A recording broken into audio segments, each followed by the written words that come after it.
Puedo ser tan pelotuda.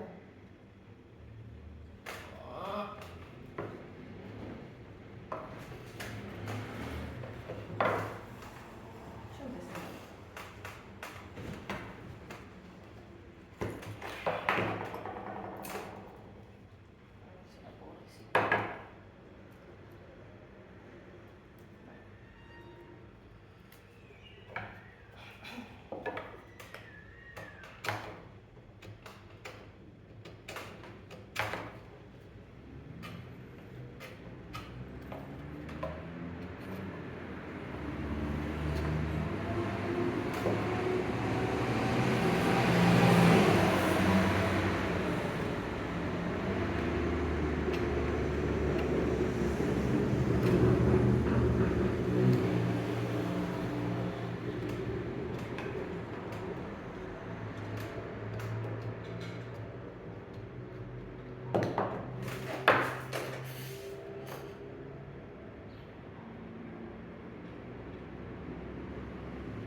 Oh, mira eso.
No, contate.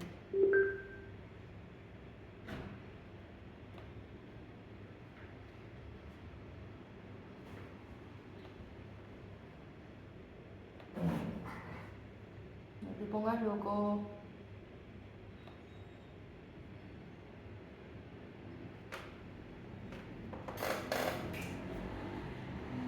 No te pongas loco. No, lo loco no me gusta.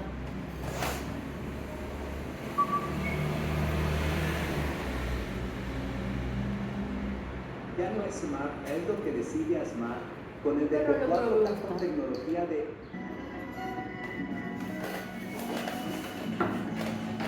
Hey folks, welcome back. So today we're going to talk about the trial of Sarah Boone. After 5 years, 9 lawyers, and 1 lost Dr. Pepper, the trial is finally underway. It kicked off yesterday on Friday. Both sides gave their opening statement, and the state started calling their first couple witnesses. Sarah ended up with a full team of private sector lawyers. We'll talk about how that came about. But Sarah's feeling good. She's got her new team of lawyers. She's feeling confident. They're snickering about things. They're fist bumping at moments. They're thinking we're really just gonna blow this whole thing up. Looking at Sarah sitting there at her table, I've been thinking this during the whole pre-trial and everything. I can't believe how bad she looks and how bad she's aged in these 5 years. She was arrested in her mid-40s, and now she looks like a 63-year-old woman that took care of herself. Like if I wasn't paying attention and had no idea who Sarah was, and someone walked up and handed me a recent picture of her and said, "This woman is 63, but she always ate vegetables and got a lot of sleep," I would say, "Nice, good for her, that's awesome." I wouldn't say, "Yeah, right, why are you trying to trick me? This woman's in her late 40s, what are you doing?" I would say, "No, that's..." And a lot of the times when someone is living the way Sarah is living and getting blackout drunk every day and chain smoking cigarettes, and then they get arrested and they go to jail and they're forced to sober up, a lot of times the next time you see them, they look way better and they put a little weight on and their skin is better and their hair is thicker. Sarah, when she was arrested, she looked like a little unhinged torture goblin from hell. I was thinking, right, the next time we see her, she's probably going to look filled out and look better, and then the next time you see her, it's like, she skipped her 50s looks-wise. How did that happen? And she's wearing a blazer over a blouse, a pink blouse over with a blazer over it, that's her court. And for some reason, I'm looking at her with hair and a blazer, and the vibes that she gives me, her new look, the vibe she gives me is an evil, strict elementary school principal that all the children are terrified of, Miss Boone. And they tell their parents, "Oh, she's awful, they're terrified of her." The parents are, "No, you gotta respect her, she's the principal, she's in charge." And then one late night, the janitor, who's all alone in the whole school, he's cleaning Sarah's office, he's vacuuming and he's listening to music in his headphones and doing the trash. And then he notices, wait a second, the wall on that side of the bookshelf isn't the same size as the wall on this side of the bookshelf. And then he looks at the thick wood bookshelf, it almost looks like there's a space behind it. What the hell? And then after a few minutes of tinkering and with the bookshelf, he realizes the bookshelf is a secret door, and he figures out how to open it, and behind it, he finds a bunch of child-sized skeletons. That's the vibes I get from looking at Sarah sitting there at the table. But anyway, I think the funniest, most interesting moment that's happened with this whole thing so far actually happened 3 days ago, 2 days before the actual trial starts, when they were doing pre-trial motions. So let me set up this moment.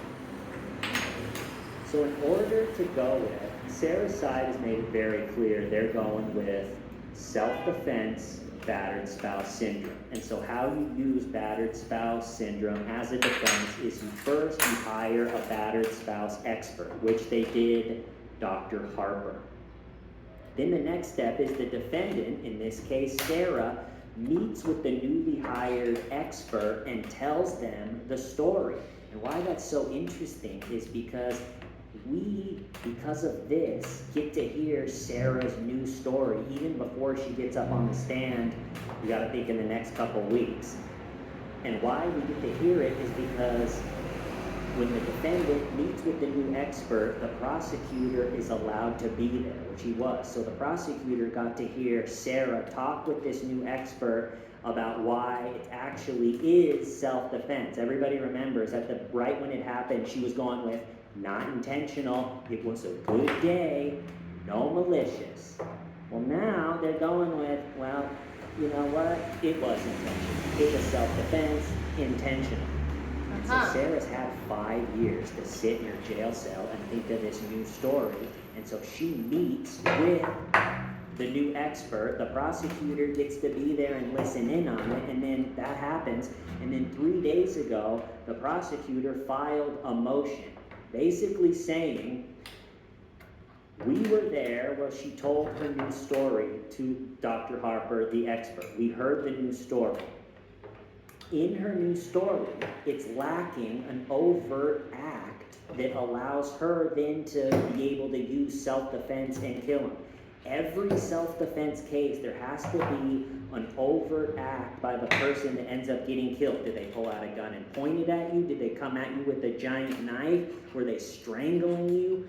Did they kick the door in of your house and start hurting your family? What was the overt act that makes it acceptable for you to defend yourself and kill them? Well, the prosecutor files a motion that says, Your Honor, we heard her new story because she told the expert. You gotta think it's probably going to be the same story that she tells up on the stand, because it would be a pretty bad look as if she tells the story right after it happened and then now is saying, no, actually, this is what happened to the expert. And then in theory, she could change it one more time up on the stand. Actually, this is what happened, but that's a terrible look. And why would you lie to your hired expert? That story that you tell the expert, that's what the expert is going to analyze and filter through their expertise and then get up on the stand and say, this is why this actually does meet the criteria for battered spouse. But anyway, 3 days ago, during the pretrial motions, the prosecutor said, Your Honor, I heard the new story that Sarah's going with, and that new story is, I thought this was really interesting, that they said they're hanging out, they're having a good day, and they said, Tad, you're it.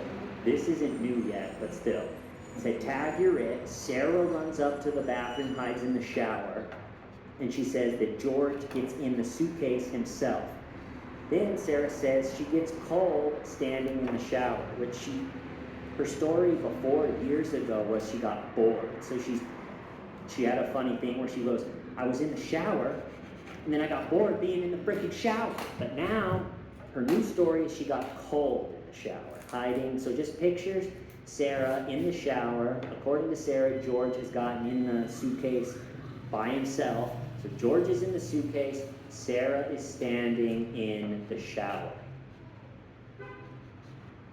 After a time, Sarah gets a little cold standing in the shower, so then she says, she goes down, and George is hiding in the suitcase with it unzipped.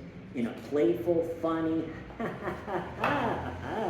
way, Sarah came up and zipped up the suitcase. Just all fun and games stuff. And then Sarah said that after a bit of being zipped in the suitcase, which I think is understandable, George wanted out. And the reason he said he wanted out was because he said he couldn't breathe. According to Sarah's new story that she's telling the expert that the prosecution is listening in on, George saying, I cannot breathe, triggered Sarah and enraged her, triggered past events, nothing that happened that day, past events of their relationship, and him saying that, I can't breathe, made her go into a terrible rage. At that point, she tells the expert, the prosecutor's listening, that she violently flipped the suitcase over, flipped it upside down. One of the witnesses that did take the stand yesterday from the prosecution was the neighbor, and he testified that he was sitting in his room on the fateful night, and he heard a tremendous thud that sounded like it started far away and then ended up right next to him and shook the whole wall. So I think it's safe to say that Sarah pushed the suitcase down the stairs. And then it gets really bad. Sarah says she had a baseball bat and was whacking the suitcase with the baseball bat. This is probably all the head injuries that George came back with and everything. And then this is where it gets very stupid. The self-defense part, because as of right now, there's no part of it that makes it self-defense, right? And then so at that moment, Sarah said that his hand started, like a couple fingers made it out of the space in the zipper, and his hand started to come out and to move the zipper.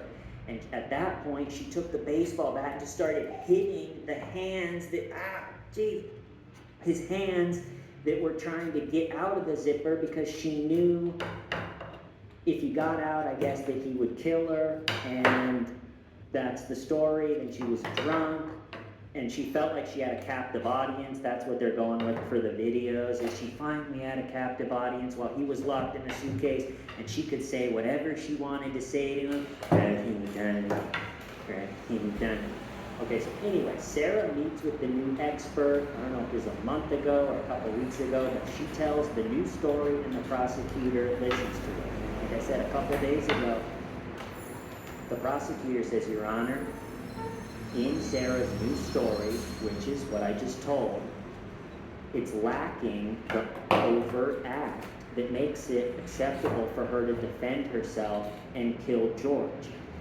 And so, until there is an overt act, which that story, which he actually summarized the story just like I did, just went through it. So unless I'm missing something and there's more to the story, that story is lacking the overt act. So I would like to file a motion that Sarah's side is not allowed to bring up battered spouse, self-defense, do any reputation stuff about George, saying, yeah, he's so violent and all of this past stuff. You can't bring up anything and assassinate his reputation. What was the other one? Basically bring up anything about battered spouse, his reputation, past acts of violence that happened between him, any of that, until you officially establish what is the overt act that made it acceptable for him to defend herself, to defend himself and kill him. And so that was the motion that he put in. And then the judge says to her defense attorneys, her new team of attorneys, okay, what's the overt act? That's a decent point. Before you can start assassinating his reputation and his character and talking about how bad of a guy he was and bringing up experts about battered spouse, you have to establish the overt act. And going into this whole trial, I was thinking, if she goes with self-defense, whether it's her or her new team of lawyers, someone at some point is going to look like a dumbass, because it really is the dumbest attempt at self-defense I've ever seen or heard. And so I'm thinking either it's Sarah trying to claim self-defense or looking like a dumbass, or it's gonna be her lawyer. Just because it's a private sector lawyer doesn't make a bad idea smart. Just because you're a lawyer, oh my God, a private sector lawyer, what are we gonna do? And so I was sitting back thinking, at some point, if they go with self-defense, someone is going to look like a dumbass. And I was waiting for that moment, and this is that moment. Her lawyer, it was actually one of her assistant lawyers, getting up and arguing against that motion that they shouldn't be allowed to talk about any of that stuff until they establish the overt act. And this is what he said. So one of her lawyers gets up, and he's not happy because they don't want to give up their strategy of what they think the overt act is in pre-trial, because then the prosecution knows what it is. They can focus in on that moment and be prepared for it. So one of her defense lawyers gets up, and he's not happy that he is being forced in pre-trial to give up what they think is their official overt act that allows it to be self-defense. So he's going, see, well now I'm being forced to give our overt act before even trial starts, basically saying give up our strategy, and he's not happy about it. And finally he says, the overt act, I have to tell you, his hand coming out of the suitcase. That means he's about to get out of the suitcase. Now, based on history and everything else, she doesn't have to wait to see what's going to happen when he gets out. It's clear what's going to happen when he gets out of the suitcase. This is where it starts to get really dumb. It's followed up physical evidence, because there's a picture provided of Mr. Torres's hand that shows a mark on the hand that matches up with the bat. That's the overt act. It's like a gun, okay? You don't have to wait for them to pull the trigger. You don't. And it's based on all the evidence in the case, just not testimony, but also physical evidence that might support the testimony. So as I was watching this as of like a month ago, saying if you go with self-defense, at some point you're just gonna look utterly stupid, and now here it is. Him saying the overt act is his hand coming out of the suitcase, so she locks him in the suitcase. He begs for minute after minute, please help me, I can't breathe, I need to get out. She tells him, that's my name, don't wear it out, that sounds like your problem. So she's not, when it's clear that she's not gonna help him and he's in big trouble and he's upside down, he has positional asphyxiation is setting in, he probably already has a concussion, and then when he knows, all right, well, she's not gonna help me, I can't believe it, she's not gonna help me. When he starts to save himself by trying to get his hand out and open the zipper, then she hits the hand with the baseball bat, and there's evidence of this is self-defense, because if you look at his hand, he has a mark that's the same as a baseball bat. So her hitting him with the baseball bat is what really kicks off the self-defense. And then my favorite part is, it's like a gun. It's like a gun, okay? You don't have to wait for them to pull the trigger. You don't. How is not having a gun like having a gun? Not having a gun is nothing like having a gun. If he would have come out with a gun, all right. A hand that's not holding a gun is nothing like a hand that's holding a gun. And so, as you can see, her side really doesn't have much for the overt act. It's just the hand of a person trying to do everything they can to save themselves is the overt act. And it didn't play. The judge said, all right, that's not enough of an overt act. So they're still, as of right now, missing the overt act. So the motion from the prosecution got granted. They're not allowed to mention. They could in the opening statements, but now that the opening statements are over, until they establish the overt act, they can't call up any battered spouse or self-defense witnesses. They can't talk about George's reputation and character. And his reputation and character are the whole thing, right? They gotta paint him as such an awful person that what he went through was bad enough to be self-defense for Sarah. And when in reality, if George would have gotten himself out and picked up Sarah and choke slammed her on her head right there, that would probably be closer to self-defense than what Sarah's team of lawyers is going. And so now, we're going through the state's case right now. Pretty much everything other than the neighbors that testified, it sounded like she pushed him down the stairs. It's just been Sarah's husband or ex-husband saying he told her to call 911 3 times before she did. They did the 911 operator and they listened to the 911 call. I talked about that on my show. And they've done the body cam footage, which I'm sure everybody watching this has seen. So the state's plugging along, not much, if you followed this whole thing, not much that you haven't seen. And then it's going to get really interesting when the defense takes over, because if they have to establish that overt act before they can get into anything else that they want to talk about, and the only person that can establish the overt act is Sarah by getting up on the stand and telling the story, you got to think Sarah's going to be one of their first witnesses. You're going to bring her up, she's going to tell her story, try to establish the overt act as hard as she can, and then once she's off the stand, that's when you call the experts, and you start talking about how awful George was, and that he deserved it, and it's not going to be a great look.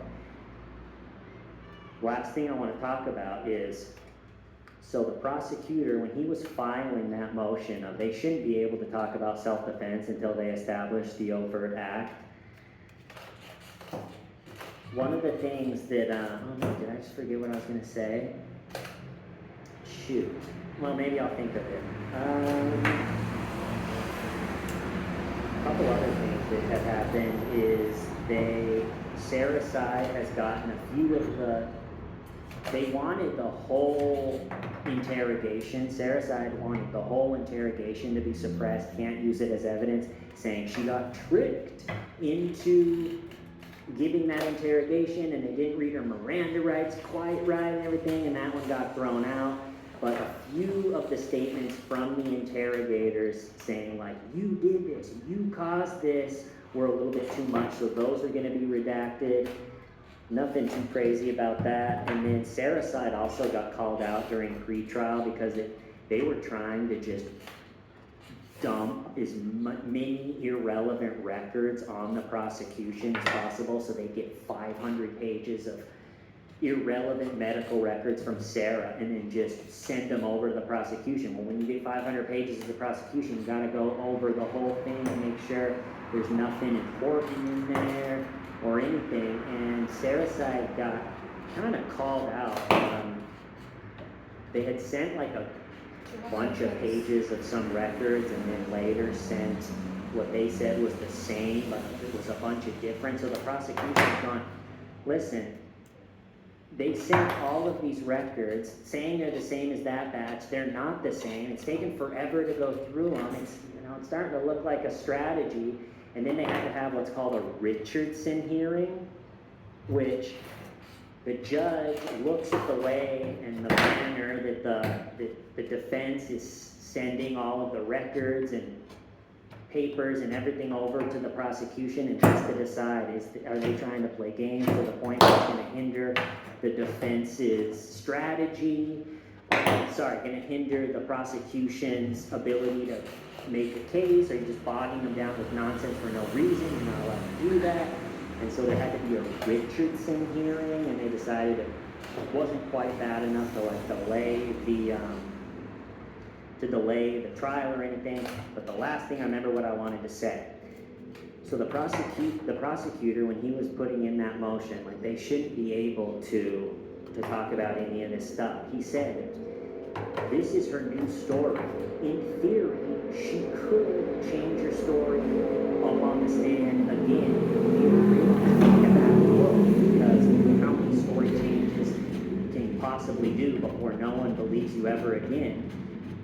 But I think she has to, and I think she's going to, because she probably didn't even understand what an overt act and how important it was to a self-defense until she sat there 3 days ago and listened to all the lawyers talk about it and discuss it and hear how important it is. And so now she's almost forced to, because there really isn't an overt act in the story now that she's going with.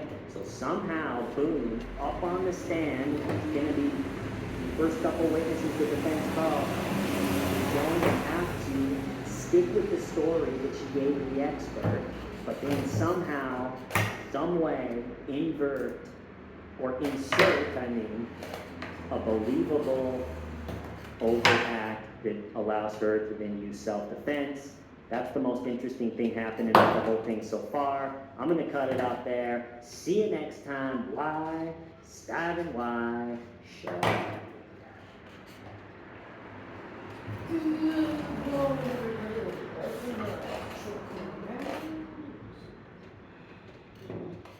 Domino's, and then I'll ask him, so what happened with Domino's? Why did you end up leaving?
Ajá, ¿en qué había quedado esto?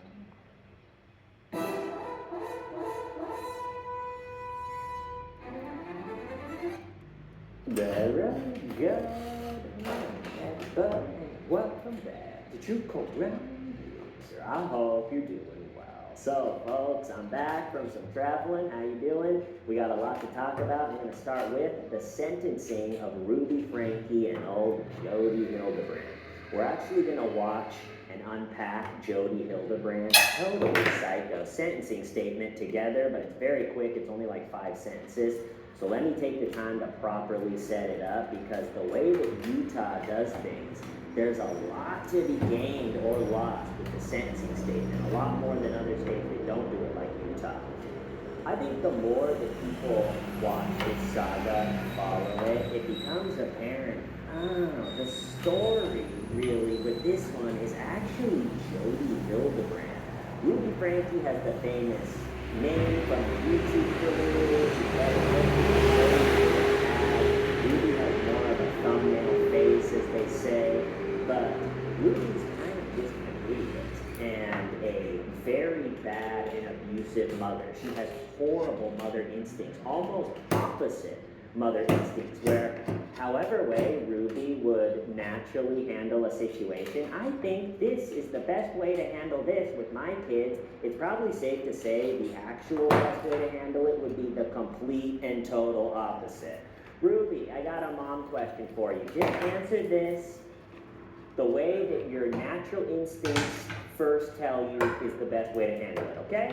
Very simple exercise. All right, so Ruby, should you give your kid food and water? She's like, no. My initial natural instincts is telling me no. Is that right? I also think Ruby doesn't have a strong personal constitution. That's why she's so susceptible to be yanked around and jerked around by psychos like Jodi. Because Ruby Franke, she's got all these kids, she's a horrifically abusive mother, and so you gotta think anyone normal that sees her parenting is gonna go, oh my God. Also, she's filming everything and putting it out on YouTube. So the YouTube comments, I'm sure people in real life or family, when they see her do something, they go, no, that's the, what? And so then Ruby goes, no, I'm getting them out of my life. Oh, you don't agree with me, I'm getting you. And she's getting everybody that's challenging her on her completely wrong way of doing things. She's getting them out of her life. And then finally she meets someone that goes, no, you're right, this is good. And not only is it good, we need to go further with it. So as everybody is going, Ruby, what the hell are you doing? She goes, okay, I don't want to be around you anymore, I'm not talking to you anymore. And then she finally runs into Jodi Hildebrandt. And Jodi was able to just manipulate Ruby, because Ruby, it's always like, oh, I was living in distortion, but now everything is clear. And it almost now feels like Ruby is enjoying this. She was sentenced first. This was a week ago. She was sentenced first. She gave her statement, and then she left the courtroom, and then Jodi comes in.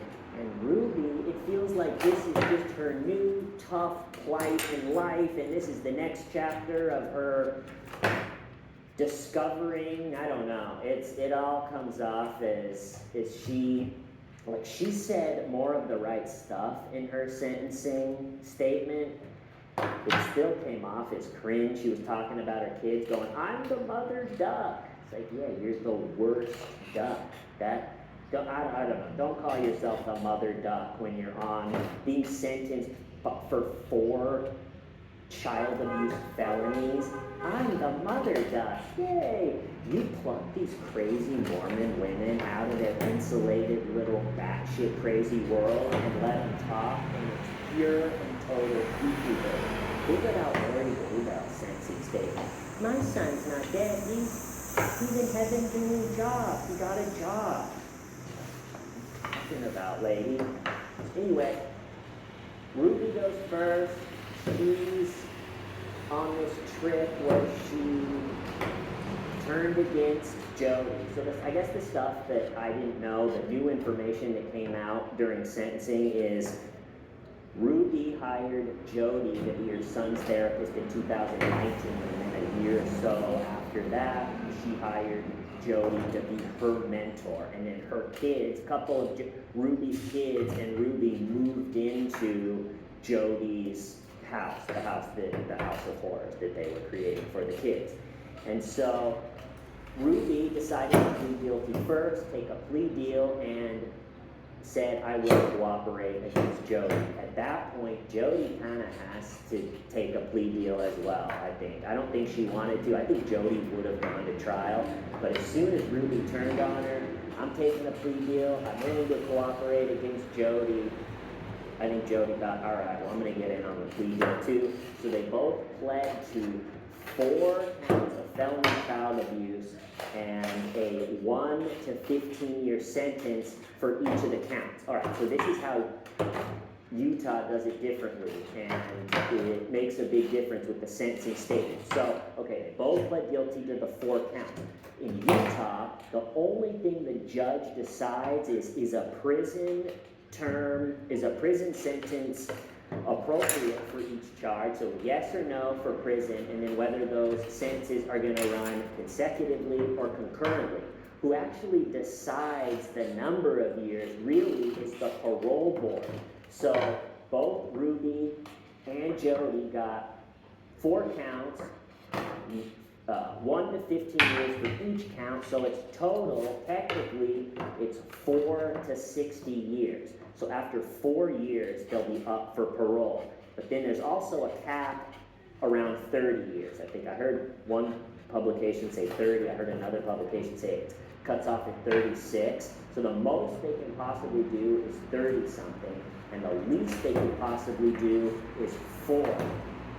The difference between 4 years and 30 years is a lot.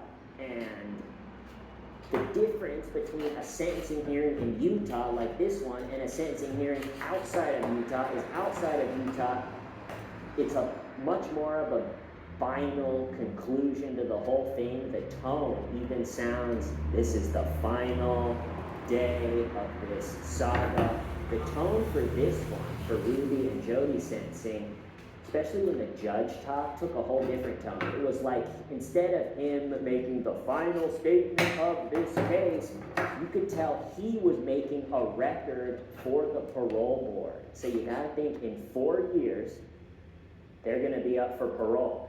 And you gotta think the parole board is gonna read the judge's comments, Ruby and Jody's comments, and really start from there. So you would think, even if you thought the whole thing was just bogus, I didn't abuse these kids, it's the kids' fault, that's Jody's theory. It's these kids' fault, I did nothing, I'm a psycho, I'm good, don't worry about me, it's the kids' fault. So if that's actually what you think, you would think it would be better to just play the game. It's like, even if I think that, I'm going to go in there for my sentencing statement, I'm going to clearly articulate what happened, show the judge I understand what happened and I understand how bad it was, and then second, show, or at least try to show some real remorse, because you got to think in 4 years at the first parole meeting, it doesn't even seem like you understand what happened yet. You have no chance of getting out. You have to, at some point, show everybody,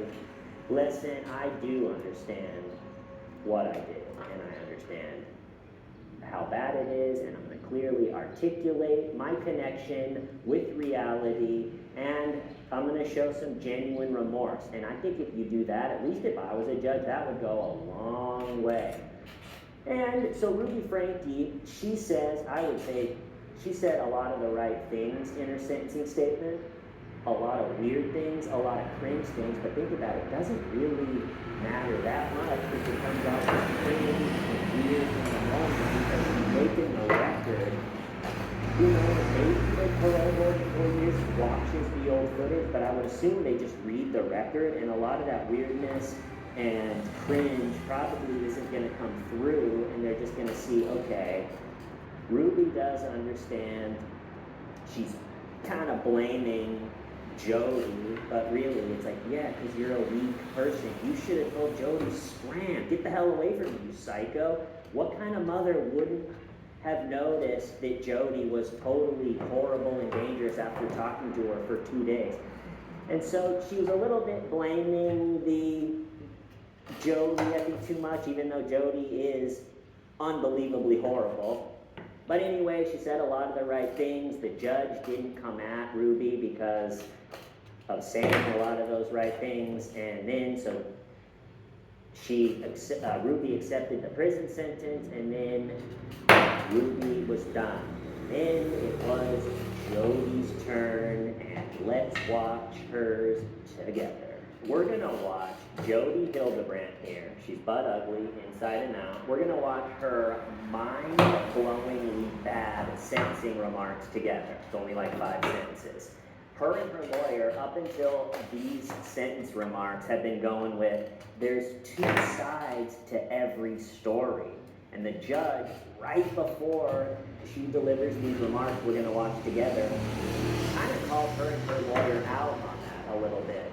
The judge said to her lawyer, all right, I generally agree with you that there's 2 sides to every story, but Jody here has had multiple chances to give her official statement, her side of this story that apparently, according to you guys, has 2 distinct sides, and she hasn't done it. She hasn't delivered any type of statement. The only thing that she's done is talked on jailhouse phone calls about how it was the kid's fault. So, if she's never going to deliver her side, it's kind of absurd to go with there's 2 sides to every story. And her lawyer right here said something like, I know she didn't want her statement to come off as hollow and bad. She wanted to wait until this sentencing hearing, and she had a brief statement. Then the judge goes, all right, Miss Hildebrandt, this is what Jody Hildebrandt, out of everything in the world that she could have said, this is what she went with. It sounds like a pet lizard wrote it. You know how like they taught a gorilla sign language and it could communicate? I feel like this is what, if they could do that with a lizard, this is what it would come up with. So without further ado, Jody Hildebrandt's sentencing remarks. Here we go.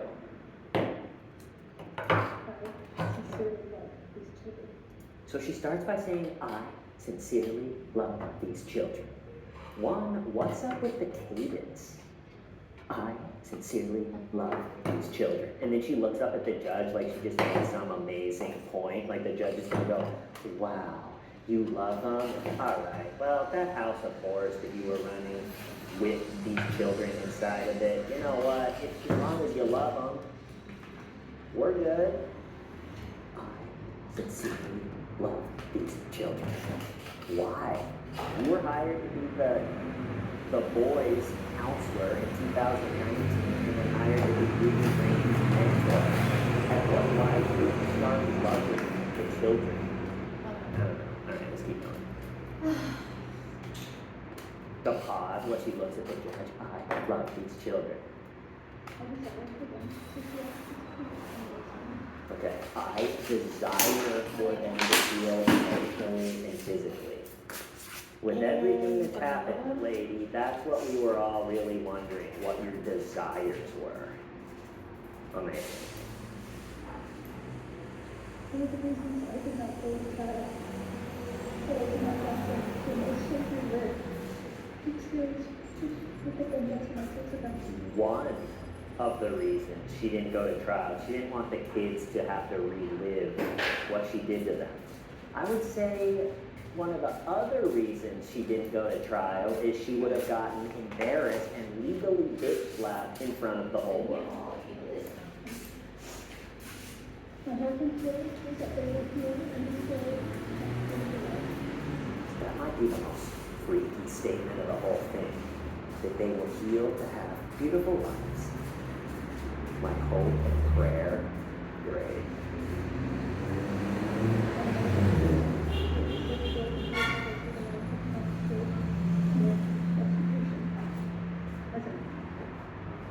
Alright, so then after Jody's completely worthless sentence statement, the judge wasn't satisfied because Jody didn't even come close to verbalize that she understands what happened.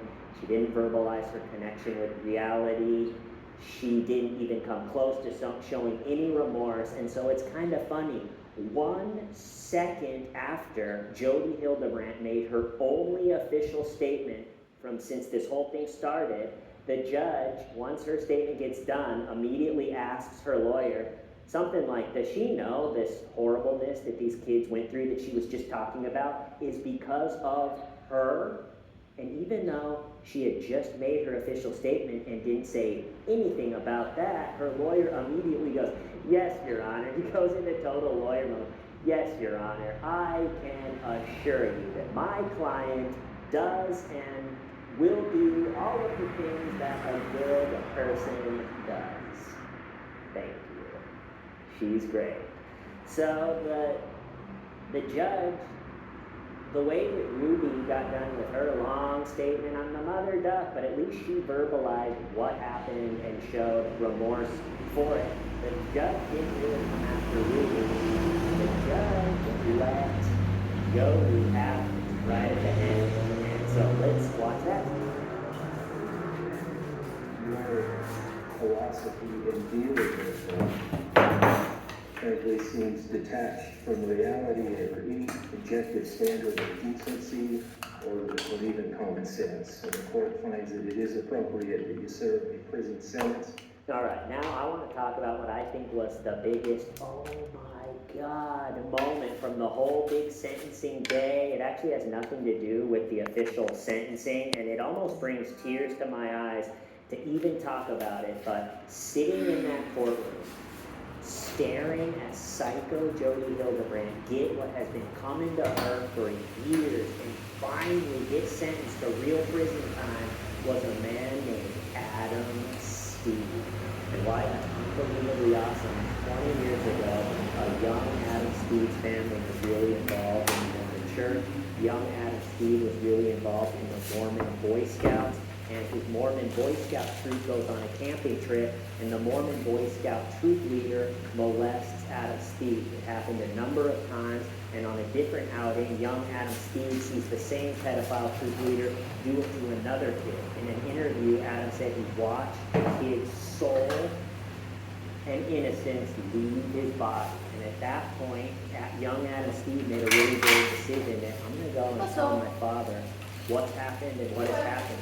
And Mr. Steed, Adam Steed's father, is a total badass. He comes in, blows the whole thing up, says, we're going to handle this outside of the church, and we want to settle.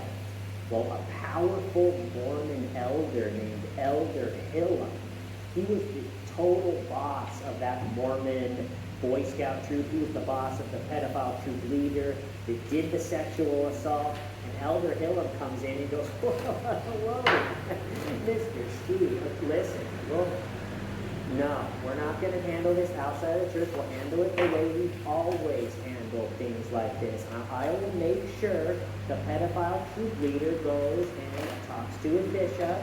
All right, I'm sure the bishop will say, hey, the next time you're on a camping trip with all of the kids, you don't do that, all right? No more of that, okay? So, see, he went to talk to his bishop, everything is fixed, and that is that. And Mr. Steed goes, no, that's not that. We're doing it our way. Sorry, Elder Hillam, I know you're powerful in your little world, but we're going outside of that world to deal with this one. And the next 10 years is a blur of psych evaluations for poor young Adam Steed and court hearings, and his entire childhood becomes that sexual assault. The pedophile Mormon troop leader took his childhood, crinkled it up like a piece of paper, and threw it in the garbage. And after 10 years, now young Adam Steed is young, college age, the whole thing is kind of in the rear view. Finally, he did get a settlement, he's getting out of BYU, he meets a young woman, they fall in love, and they're saying to each other, let's get married. We love each other, let's get married. Let's call your parents and tell them we're in love and we're getting married. And before they could call Adam Steed's young wife-to-be's parents and give them the happy news, the parents called them and said, Elder Hillam is sitting in our living room and he's telling us that you're thinking about marrying a guy named Adam Steed, and he's telling us, you cannot let your daughter marry Adam Steed. He's not a good character. He has weird sex stuff. You don't want your daughter to be even around Adam Steed, and it totally ruins their engagement. They thought it was going to be happy days. Everybody's going to be happy for us, a celebration. And instead, her parents are going, I don't know about this guy, Elder Hillam. He's really good and trustworthy. It's Elder Hillam. He's saying all this, but they get past that. They're young. You know what? Let's still get married. So they get past that. They get married. They're early 20s. They have full college schedules. She's pregnant, and they're feeling a little stressed, which is understandable. Kid on the way. Full college schedule. Also, Adam in an interview is saying the standards that Mormons are supposed to live up to are impossible, and that's done on purpose to increase participation in the church. If you could live up to the standards, there wouldn't be much need to go talk to the bishop. You need to go talk to the bishop this month?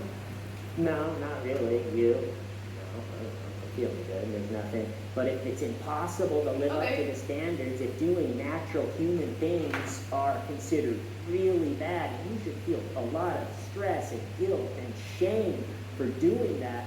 If that's the case, then it increases participation. I'm feeling really just down on myself. I gotta go talk to the bishop. And the young mother-to-be, Adam Steed's new wife, her stress is coming from the kid is on the way, and it's the full college schedule. And Adam Steed's guilt at that time, which it's come out, a huge percentage of young Mormon men go through this crippling guilt cycle revolving around jerking off. Oh, I'm not going to do it. I don't want to do it. I'm not going to do it. I'm not. It's really bad. And then they see a Sports Illustrated or a beautiful woman bends down at the grocery store. They tape, oh God, I did. I'm such a bad person. I got to go talk to the bishop. So Adam Steed is going through the crippling jerk-off guilt cycle that a lot of Mormon men sadly have to go through. And so they go to the bishop, and the bishop hand feeds them on a platter to Psycho Jody Hildebrandt, their bishop, who's their life guide, very credible. I'm going to send you to this therapist. Her name's Jody Hildebrandt. She's going to help you guys navigate this stressful time. So think about it. The bishop, it's the bishop, vouches for Psycho Jody Hildebrandt. So that's credibility. And then they're in their early 20s. Jody Hildebrandt's in her late 30s. That's some credibility of this older woman that was vouched for by the bishop. So, all right, we better just do what she said. And then what the picture of a young couple in Jody Hildebrandt's therapy, this is the picture that emerges. The young couple, maybe it's 3 or 4 couples. The first round, it's lighthearted. Everybody's having a good time. You're maybe admitting to things. Yeah, I saw a beautiful woman on the magazine, and I paid and then all of a sudden the mood totally changes. And she isolates everybody, separates the men from the women, and the men all become pervert, sex offender, sex addict, depraved, pretty much just depraved, pervert, sex offenders that aren't fit to be around their kids. Jody Hildebrandt, hates young couples being together, being happy, having sex. All of that sends Jody into a rage. And so she's telling the men that you are living in distortion. You're a pervert and a sex addict and a sex offender. And the men are going, I don't know. It doesn't feel like that's what's happening here. And she goes, no, you're living in distortion. And to the wives, the young wives, she's going, your husband is not fit to be around your kids. He's an addict and a sex offender, and you're enabling all this. And by going with the attitude, I don't think this is such a big problem, you're enabling his sex addict. And so what you need to do in order to save this marriage, and this is where Ruby Frankie's story starts to make sense, what you need to do to save this marriage is, one, you need to stop having sex with your husband. You need to move out. You guys need to separate in order to build the thing back healthy. And then, where Jody started to get labeled as a life ruiner. Imagine if a bunch of people started calling me a life ruiner. But one of the times that comes out in the Adam Steed interview is, so she's telling the young wives, okay, you gotta not sleep with him, you gotta move out, you gotta separate, you gotta isolate. And then the wives are going, okay, well, should I tell him this? And Jody goes, no, don't worry, I will tell him. I will tell him. She brings young, early 20s Adam Steed in. He doesn't know what the hell is going. How do you go from the victim of sexual assault to being deemed a sexual offender that's not fit to be around your kids? It's like, how did this happen? And he goes in there and he's sitting in there and Jody goes, your wife has decided, all the horrible news, not to sleep with you anymore, not to be around you anymore. She's moving out. You don't get to see your kids anymore. And Adam is just totally destroyed, sitting there completely miserable, and he happens to look up at Jody.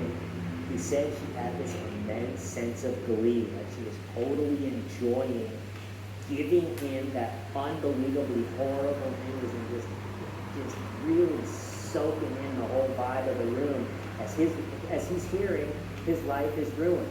And then I'm going to speed up a little bit. There's all this crazy stuff, but it ends up, the next kind of big thing that Jody does is she gets a protective order against the guy that you can't see the young wife.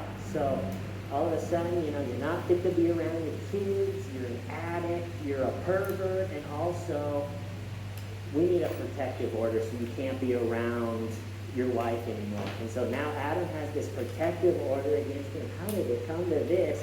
And the only way he and his wife can speak or communicate now is through the bishop. One can see the bishop solo, and the other one can see the bishop solo, and the bishop can tell what the other one is talking about and thinking about. Well, the bishop starts telling Adam, your wife wants to get past this, wants to get back together, wants to see you. And Adam is going, are you sure I have this insane protective order against me? I could go to jail. Are you sure? And he goes, yes, I know it seems serious, but she seems ready. And Jody seems like she has it all set up to trick these young husbands and fathers into violating this protective order, because Adam goes, all right, ended up suing her. That's the violation of the protective order. And at that point, Adam Steed is arrested and put in jail. And as Adam is sitting in jail going, what the hell is happening? This is this total clown world. This is total Twilight Zone. How am I sitting in jail? What is even happening with all this? He hears another poor bastard talking about how he's in jail for violating a protective order. And Adam Steed goes, who's your therapist? And the guy goes, Jody Hildebrand. Jody had multiple men, young men, in jail that were under her stupid therapy bubble at the same time. Totally crazy. And again, fast forward a little bit. It's a long, detailed story, but fast forward a little bit, then time goes by, Adam Steed is back in court. I can't remember if his court appearance is whether he's going to have custody of his kids or not, or whether he's going back to jail for some chunk of protective order charges, but Adam Steed is in jail. Well, pretty much a whole lifetime has gone by since he was sexually assaulted in the Boy Scouts years before. He's sitting there in jail, and he looks over, and sitting in the courtroom watching him are Jody Hildebrand and Elder Hillam. And Elder Hillam's face has grown old, and his mouth is tight. And imagine you're sitting there going, this is total Twilight Zone. What is happening? And then you look over, and you see Jody Hildebrand and Elder Hillam staring at you. Speaking of Elder Hillam, 4 months ago, I went and found every video that he is in on YouTube and commented, this man will be remembered as the pedophile and coward that he was. This video is actually on one of the Mormons' official channels called the General Conference. More like General Depression. But let's see what old Hillam's talking about for a few seconds.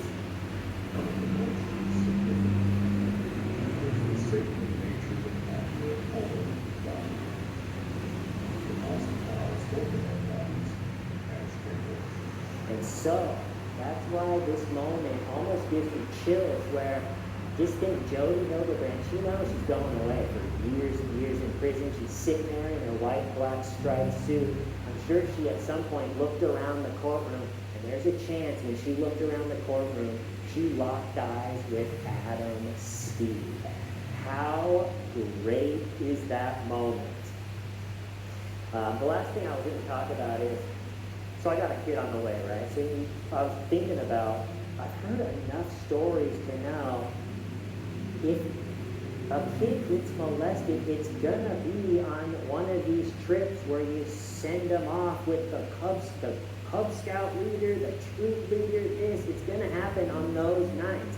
And you don't want to not allow your kid to go on a big camping trip. You gotta let them live, but you also don't want to serve them up on a platter to a pedophile. Because how am I got a kid on the way, how am I gonna handle this situation? And this is what I think I'm gonna do. All right, so say my kid is going on the big camping trip. All the parents are dropping off the kids early morning in the parking lot. The bus is going to be sitting there idling, warming up. People are going to be putting their bags in the cargo area under the bus. Parents are going to be talking, hugging their kids, have so much fun on the camping trip.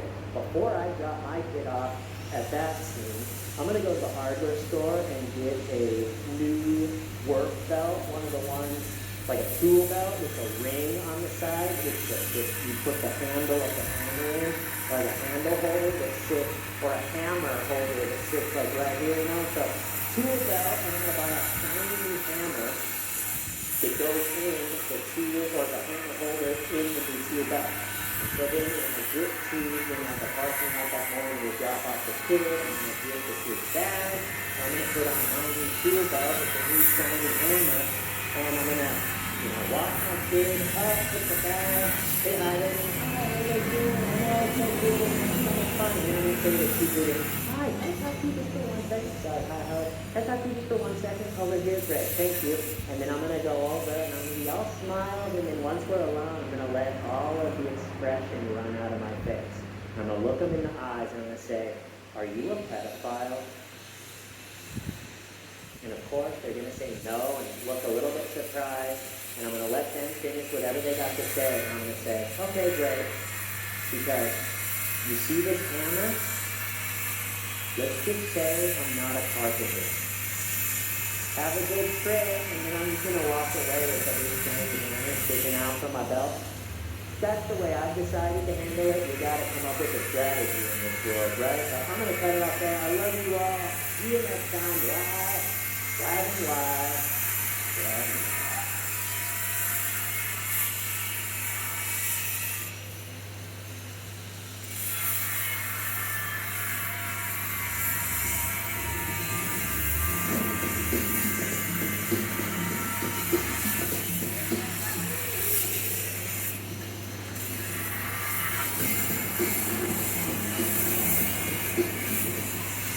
Big thank you to Nebula for sponsoring this video.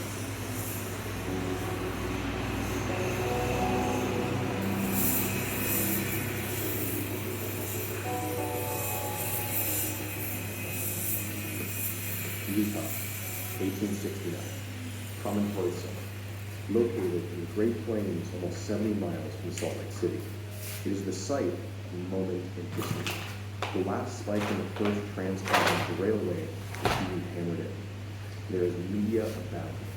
Railway Baron William Stanford has the honor of hammering in that concept. The moment he sways that hammer, a message is sent out across the telegraph network. Done. Except he misses his sway. Doesn't matter though. The spike is free. So a hole had already been done, and the spike was placed into it beforehand. It's also not even full gold. It was iron gold.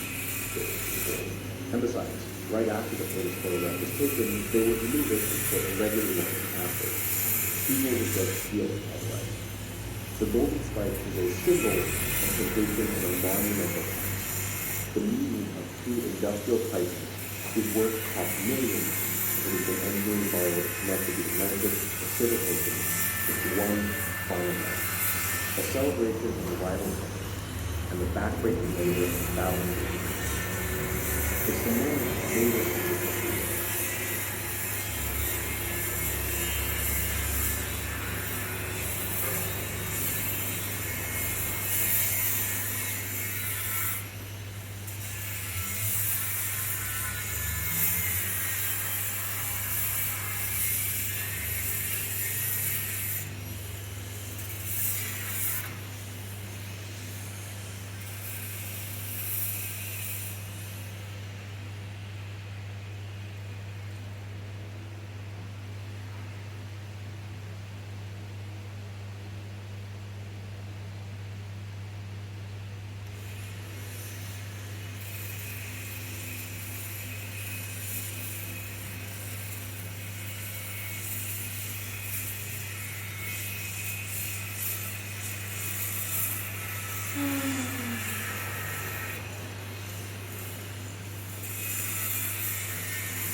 Welcome to Roman Architecture. I'm Professor Kleiner. And what I'd like to do today is to give you a sense of some of the great buildings and some of the themes that we will be studying together this semester. I think it's important to note from the outset that Roman architecture is primarily an architecture of cities. The Romans structured a man-made worldwide empire out of architectural forms, and those architectural forms revolutionized the ancient world and exerted a lasting influence on the architecture and the architects of post-classical times. This semester we will be concerned primarily with urban communities. And we will, in the first half of the semester, we will focus on the city of Rome, and in the second, and also central Italy, including Pompeii. And I wanted to show you at the outset an aerial view of Rome. You see it over here on the left-hand side of the screen. This situates us in the very core of the ancient city. You see the famous Colosseum, the very icon of Rome, at the upper right. You see the Roman Forum as it looks today. And you see a part of the Capitoline Hill transformed by Michelangelo into the famous Campidoglio, as well as the Via dei Fori Imperiali of Mussolini, built by Mussolini, and the Imperial Forum. So the city of Rome, again, we'll be concentrating on at the beginning of the semester, as well as the city of Pompeii, an aerial view of Pompeii. As it looks today, you can see many of the buildings of the city, including the houses and the shops, and also the entertainment district. This is the theater and the big music hall of ancient Pompeii. The amphitheater is over here. And you can see, of course, looming up in the background, the Mount Vesuvius, the mountain that caused all that trouble in 79 AD. So that's the first half of the semester. The second half of the semester, we are going to be going out into the provinces, into the Roman provinces, and that is going to take us, and we're going to look at the provinces both in the eastern and the western part of the empire, and that will take us to Roman Greece. It will take us to Asia Minor, which of course is modern Turkey. It will take us to North Africa. It will take us to the Middle East, in what's now Jordan and Syria, and it will also take us to Europe, to Western Europe, to cities in France and to cities in Spain. And let me just show you an example of some of the buildings that we'll look at as we travel to the provinces. This is the Library of Celsus in Ephesus on the western coast of Turkey. The theater, a spectacularly well-preserved theater at Sabratha. You see in the upper right-hand side. And down here, a restored view of the masterful palace of Diocletian, where the late Roman emperors in a place called Split, which is in Croatia, along the fabulously gorgeous Dalmatian coast today. So those are just a sampling of the kinds of buildings that we'll look at in the provinces. We're going to be we'll be concentrating on the ways in which the Romans planned and built their cities. And it's important to note from the very outset that Rome itself grew in a very ad hoc way.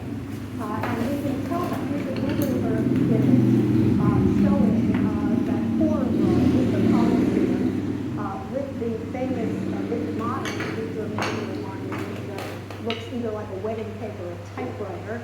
It's very white. It's called the wedding cake by a lot of the locals. You see that here, but it's a landmark in Rome. And the Capitoline Hill, Campidoglio over here, the Forum, the Roman Forum, the Imperial Forum on this side. But you can see from the relatively crooked and narrow streets of the city of Rome as they look from above today, you can see that again the city grew in a fairly ad hoc way. As I mentioned, it wasn't planned all at once. It just grew up over time, beginning in the 8th century BC. Now this is interesting because what we know about the Romans is when they were left to their own devices and they could build a city from scratch, they didn't let it grow in an ad hoc way. They structured it in a very methodical way. It was basically based on military strategy, military planning. The Romans, they couldn't have conquered the world without obviously having a masterful military enterprise, and they, everywhere they went on their various campaigns, their various military campaigns, they would build camps, and those camps were always laid out in a very geometric plan along the grid, usually square or rectangular. So when we begin to see the Romans building their ideal Roman city, they turn to that so-called castrum, or military camp design, and they build their cities that way. And I show you here one example. We're using Google Earth here again. Another example of, or an example of a city called Timgad, Timgad, which is in modern Algeria. And the ancient city still survives. And if we look at this Google Earth image of it, you can see there's no later accretions, as we have in Rome, no later civilizations built on top of it. You can see the ideal Roman plan, which, as I said, is usually either a square or a rectangle. It has in the center the two main streets of the city. The north-south street is called the Cardo, C-A-R-D-O. The east-west street is called the Decumanus, D-E-C-U-M-A-N-U-S. We'll go back to all of this in the future, so you don't have to worry about it today. The Cardo and the Decumanus, and you can see that they cross exactly, they intersect exactly at the center of the city. And then the rest of the city is arranged in blocks, very regular blocks, this grid plan that I mentioned before, and then some of the major monuments, whether it's the theater or the forum, are arranged in different parts of the city, and then these blocks constitute essentially the housing and the shops and so on and so forth. This is a city that was planned in around 100 AD under the Emperor Trajan. And again, it gives us an inkling of what the Romans, when the Romans thought about ideal Roman town plan, it was this grid plan, not Rome, but this grid plan that they had very much in mind. Cities like Rome, like Timgad, and most of the others that we'll look at in the course of the semester, were surrounded by defensive walls. As a major military machine in its own right, Rome was only too aware of the dangers of attack from others, and consequently they walled their cities. And we will look at the two major walls in Rome, as well as walls in other parts of the Roman world. I promise not to spend too much time on walls, because they're essentially piles of stone, but they're important in their own right, and I will speak to them on occasion, and especially the two in Rome. You see them here. This is the first wall in Rome, the so-called Servian walls, which was built in the Republic, in the Roman Republic,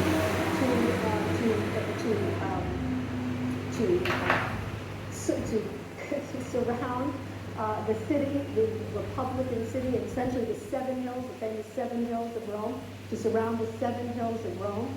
In the 4th century BC, you see a section of it here. This wall, any of you who come to Rome by train, Stazio and Termini, see a very extensive section of the Servian walls. As you get out, you should notice it, but you should see an extensive section of the Servian walls right outside the train station. This is a different section than I picture I took on the Aventine wall, showing part of that wall. And that was eventually replaced by later walls. The city grew over time. It needed a more extensive, broader wall system. And in the late 3rd century AD, under the Emperor Aurelian, the famous Aurelian walls were built.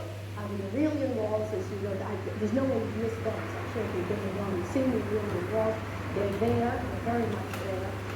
At least if you've left the city. Maybe if you've just gone into the core of the city and haven't gone beyond that, you might not have seen them. But if you've left the city, you've seen the Aurelian walls, a very impressive set of walls that encircle the Roman city.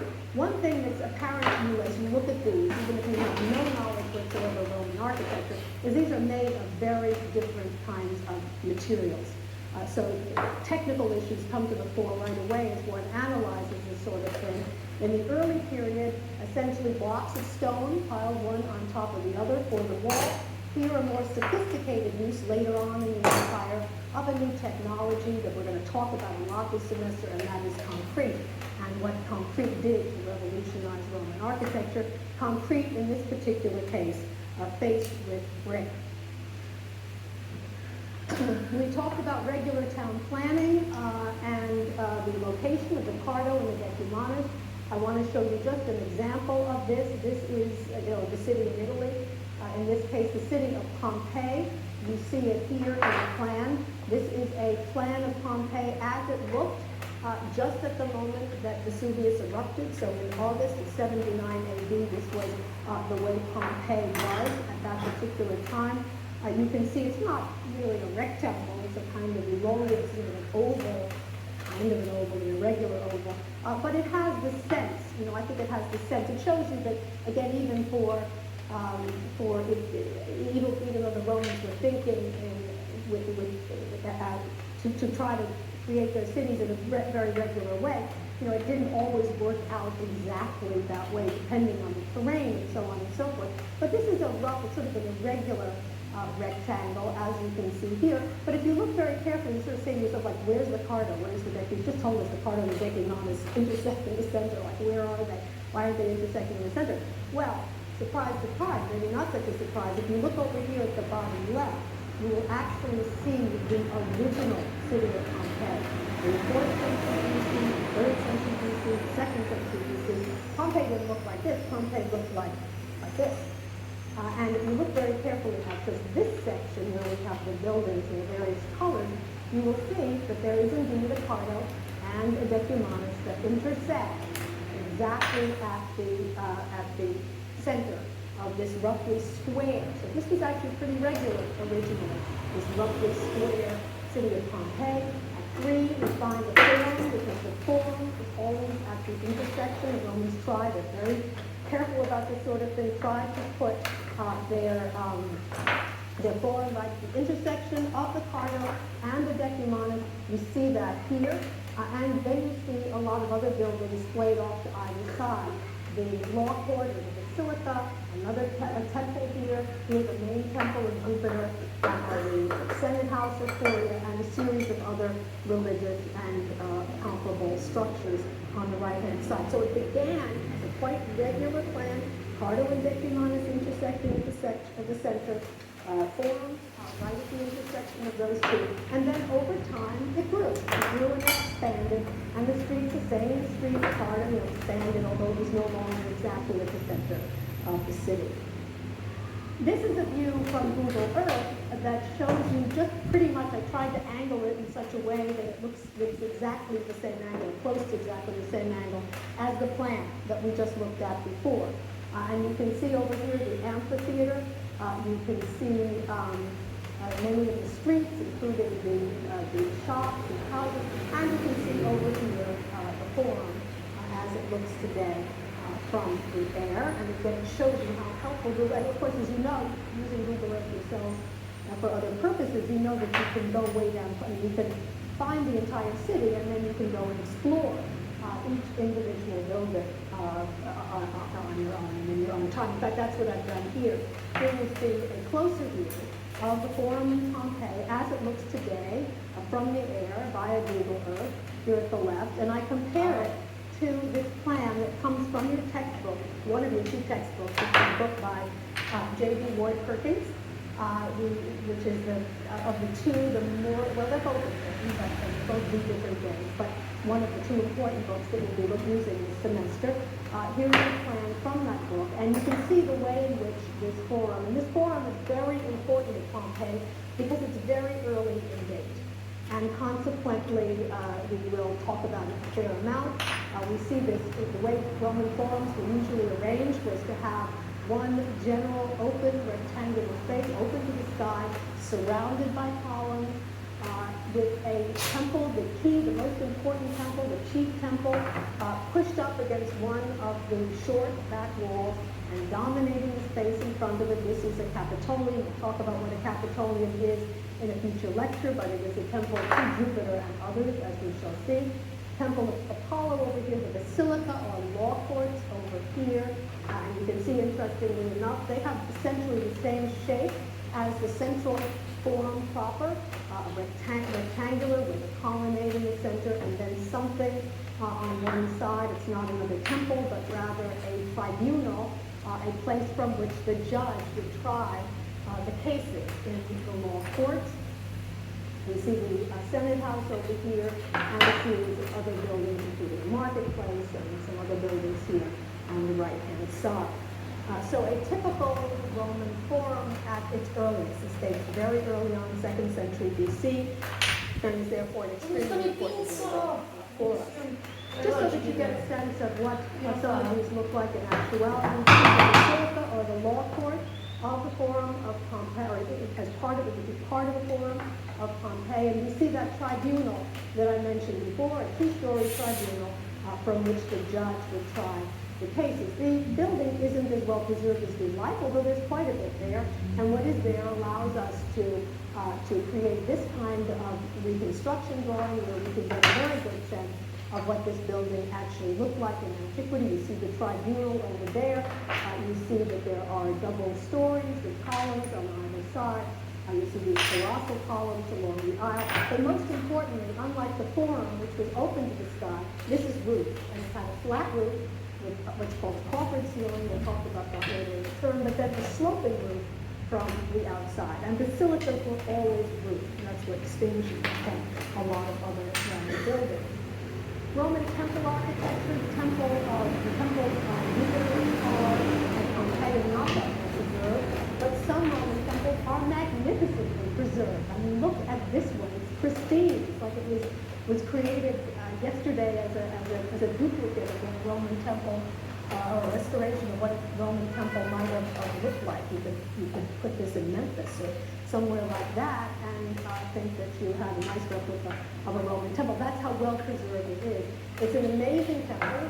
It happens to be well preserved in part because it was reused over time, most recently as a small archaeological museum. This is the famous Maison Carrée, or square house, for obvious reasons, that is in the beautiful French town of Nîmes, south of France. And you see it here in all its glory, and think as you look at this, how many banks or banks you can go to almost any small city in America and see a bank that looks something like this, which just gives you some sense of again, how influential Roman architecture has been over time. It's a quite traditional temple. We'll talk about the difference between traditional temple architecture and more innovative temple architecture in the course of the semester. And as innovative as it gets is what is one of the key buildings of Roman architecture, which is, of course, the famous Pantheon of Rome. I'm sure none of you have been around there to the side. The Pantheon is an incredible building. This is a Google map. It was done during the building was put up during the reign of the very important, from the architectural standpoint and many other standpoints, very important Emperor Hadrian. And we see, this is again one of the wonderful things about Google Earth, because you're seeing here the modern city, but you're also seeing in 3D, the building still stands and is in incredible condition, but you're also seeing the building almost as it would have been in ancient times, surrounded by its modern environment. It's a temple, a very distinctive and innovative temple, because when you look at it from the front, you see it has a kind of traditional porch. It is not unlike the one in the Maison Carrée with columns and supported pediment. Looks like early Greek or Tuscan architecture. But what's very innovative about it is that once you go into the building, you see that this is not about an extraordinary interior space. It is shaped by light. It is shaped by Jesus, essentially. And this image is actually one of those that gives you a sense of the kind of thing that I've been able to incorporate into this course that I didn't always use before, which includes many of my own images. And this one I'm particularly proud of. It's a very atmospheric view of the dome of the Pantheon, and I think really gives you almost more than anything else, gives you a sense almost more than anything else that I can show you today of Rome at its best, of the power and glory of Rome and of Roman architecture. I'm very biased, but as far as I'm concerned, this is the greatest building ever conceived by man. So there you are. We'll see by the end of the semester whether you agree with me or you think I'm absolutely wrong about that. This is another extraordinary structure, and one that enables me to say something that you'll hear me say more than once, and I know I'm biased. would say more than once in the course of the semester, and that is that there isn't much that the Romans didn't discover, didn't create, and not just in architecture, in all kinds of ways. And this is a good example of that. This is the so-called famous markets of Trajan in Rome, part of the great forum of the Emperor Trajan in Rome. And you can see that what the Romans have done is taken a hill, one of the famous 7 hills, the Quirinal Hill, taken that hill, cut it back, poured concrete on it, and created this incredible shopping center on the side of the hill. If this isn't the mall architecture, I don't know what it is, shopping mall architecture. It's right here already. You can shop. There are over 150 shops. You can shop on a variety of levels. You can shop in the Henry Cycle. You can shop along the Via Fieratica. You can shop, shop till you drop in this incredible mall. And as one looks at it in detail, one sees amazing things. This is a view of one of the shopping streets. You can see the typical polygonal masonry that is so characteristic of Roman street design here. Along it, some of the individual shops, you think that away at the top, that was added later, but you see some of the individual shops here, and look how ingenious the Romans have been to provide not only a ramp, but also a series of stairs, flat area stairs, and so on. This has all been very, very carefully orchestrated by the designers in a way that is not only utilitarian, but also very attractive. And then there's this. This is the great hall of the markets of Trajan in Rome, a kind of bazaar, which also has a series of shops and also attic windows, as you can see above. But then the particular marvel of this space is, look what they've done above. They have taken, they're using concrete, once again, this gives you some sense of the miracle of Roman concrete. Using concrete, they've created a new kind of vault, which we call the groin vault, which is a ribbed vault, and you can see the ribs very clearly here. And they have lifted that ribbed vault on top of piers that have been attenuated, narrowed to the point, to a very sophisticated way, much more than is true up to this moment, so that they've been able to lift those groin vaults in a way that always reminds me, as if you went and opened a series of umbrellas over a space, and lifted the space up in a truly miraculous way. And as an example, again, of the fact that Romans, there's nothing the Romans didn't do, couldn't invent. Here you see the well-known marketplace in San Francisco, where you see essentially the same idea. A series of shops down below, and then this magnificently lifted ceiling up above. So Roman architecture, as I said in the very beginning, really had a huge impact on later architecture. The markets of Trajan were part of the Forum complex, the Forum of Trajan, which you see part of here. The Forum itself was really quite conventional. This is an interesting building because we have a fairly traditional approach to the Forum itself, and then an innovative approach to the market. This is a restored view of the Basilica, or law court, of the Forum of Trajan. You see that it's very traditional, with columns and marble, and this flat ceiling with coffers, and that's what most of the Forum looks like. The markets are done in a very different style, as we saw, and this particular Forum was not only a meeting in a marketplace or a place where cases could be tried, but was also a monument in stone to the military victories of Trajan. Trajan was the emperor who extended the borders of the empire to their furthest reaches. And the monument is a testament to what his accomplishments were militarily.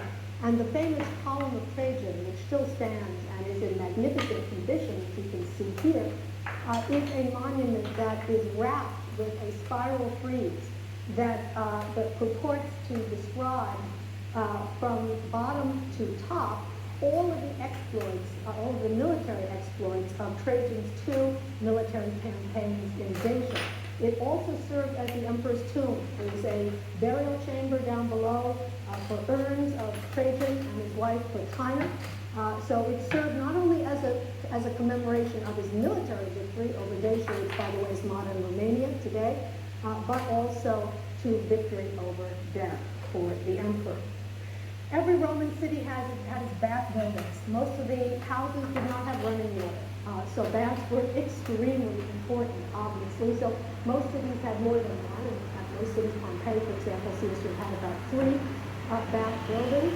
They're very important, both in terms of their social, what they need, their practical needs, and also as a place for social interaction, but also because there are some very interesting architectural experiments that took place in them.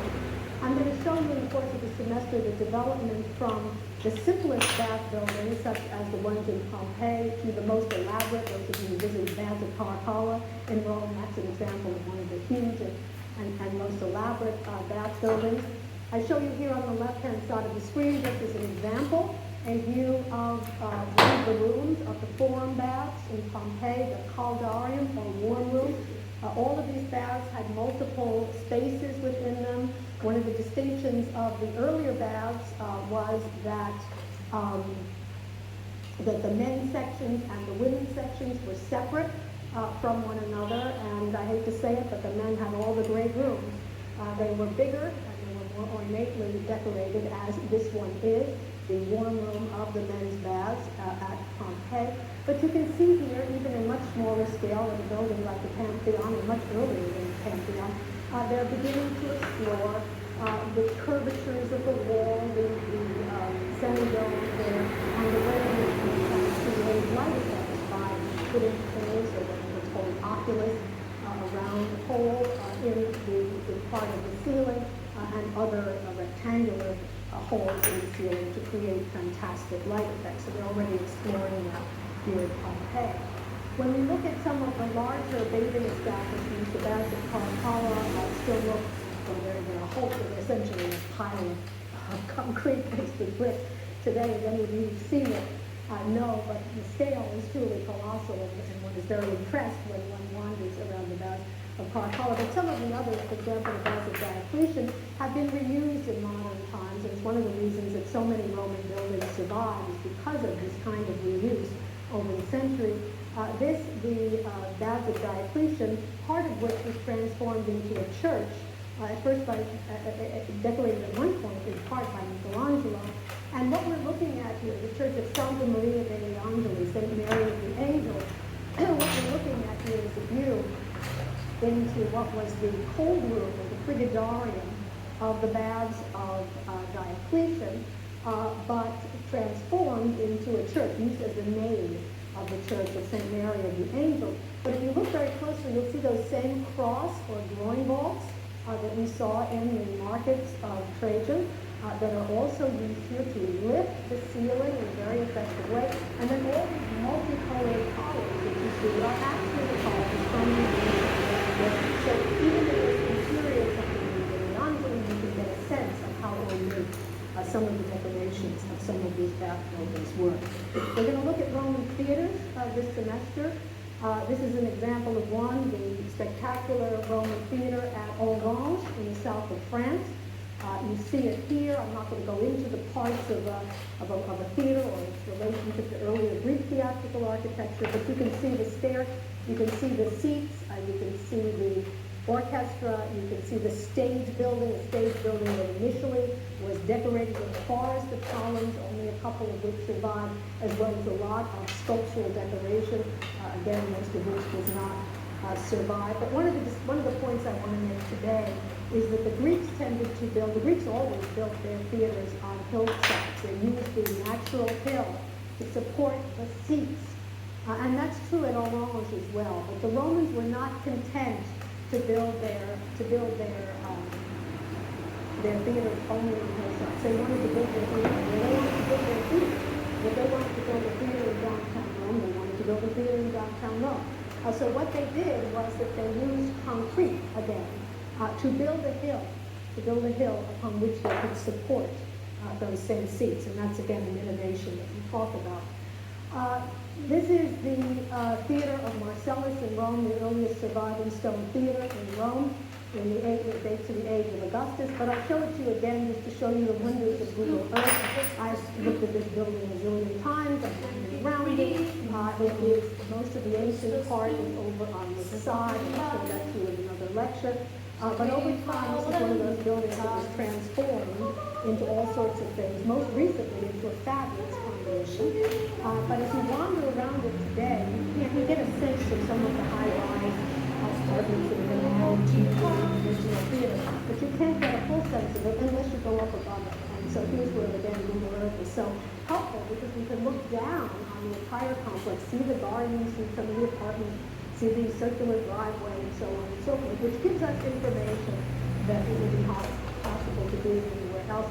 And here is, if you let that transformation from modern Rome to ancient Rome take place on Google Earth, this is what you're going to get for that same theater of Marcellus. We just saw it in what it looks like today in Google Earth. Here's what it looks like when we let it transform completely into the theater of Marcellus from ancient times. The Colosseum, the very icon of Rome, no Roman city was without its amphitheater, its place for gladiatorial and animal combat, and Rome was no exception. The most famous surviving Roman amphitheater is the Colosseum.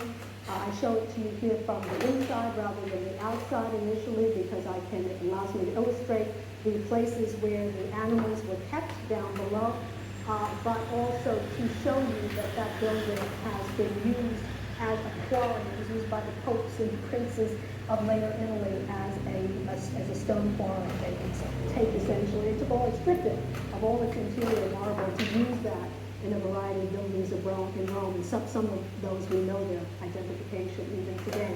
Here's a view of one of the corridors where you can see once again those groin walls or wood walls that the Romans popularized. Connecting all these cities with one another were the streets of the city. We look at streets, especially in Pompeii, where they are extremely well preserved. And these streets look very modern. You see the polygonal stones, they're very modern, and the use of the sidewalks. The sidewalks are drained as well along the sidewalks. And then you can see these very deep rut marks where the wheels of the carts they over time, obviously, they made these ruts in the pavement. And then over here, a small fountain blessed by Hermes or Mercury. You can see him there with his wings and his caduceus. A small fountain, important obviously again, because most of the houses did not have running water. There had to be a place that you could go to collect water for household use. One of the great things about Pompeii, of course, is it gives us a sense of what life was like in ancient Roman times, daily life was like, and we'll look at millstones or part of bakeries, as well as ovens that look, again, the Romans invented everything, look very much like a modern pizza oven. You go over to a bar, you'll see one of those. Over here, wine shops, there's lots of wine shops in these Roman cities, and they're particularly well preserved in Herculaneum and in Pompeii, with these clay amphorae that were used to hold wines that were brought to Italy, and also sometimes oils that were brought to Italy from different parts of the world. Every Roman city had its McDonald's, or its Wendy's, or its Burger King, and I show one of those to you here. It's called a thermopolium, as you can see down below, thermopolium. Thermopolium was essentially, and what it was made up of is a series of counter with a series of recesses, and each day those who ran this thermopolium put different food in there. So when you got hungry, again, all sort of fast food idea, you just walk by like in the cafeteria, point out what you wanted, they'd serve it to you, and you'd be on your way. So very much fast foods. There was lots of them in Pompeii and Herculaneum. We'll look at Roman houses. This is one example, the House of the Bedii in Pompeii, spectacularly preserved house, where we can see a pool that was actually used for collecting water, a hole in the ceiling, but a view from the atrium of the house into the garden. The garden, you can hear, you get a sense of it, the greenery, the marble furniture, the fountains, and then the paintings on the walls. I mentioned at the beginning, we'll spend a fair amount of time, we'll spend a few lectures on the painting. The reason that I do that is it's absolutely gorgeous and it's fascinating. But it also allows us to get a better understanding of interior decoration among the Romans, how they decorated their walls. But also, from this one example from Pastoriale, now in the Metropolitan Museum, the famous Met Cubiculum, which is decorated with second cell Roman wall painting. their architectural paintings. And they're very important in that regard because we often see experimentation in painting before we see it in architecture. And so there are going to be some things, for example, with broken triangular pediments that we're going to see first in painting and then in built architecture. So painting extremely important for us. We'll also go to the city of Ostia, the port of Rome, which is a city very different from Pompeii because it is essentially a 2nd century Roman city rather than a 1st century Roman city. The construction technique is concrete, faced with brick. I'll show you one example of that, but what's most interesting about the houses in Ostia has to do with the kind of city it was. It was the port of Rome, a commercial city. It was very congested. People were not as wealthy as those in the resort town of Pompeii, and consequently people didn't have single-story houses like the one in Pompeii that I just showed you before, but rather apartment houses with multi-stories, a kind of condominium idea. And these are fascinating in their difference from those in Pompeii, and that's a difference that we will surely explore. The very well-to-do lived in a very well-to-do had villas. The emperors had villas all along what is now the Amalfi Coast. Capri, the island of Capri, where Augustus and Tiberius had 12 villas on the island of Capri. The most extraordinary villa, Hadrian's Villa at Tivoli, which I show you here from the air.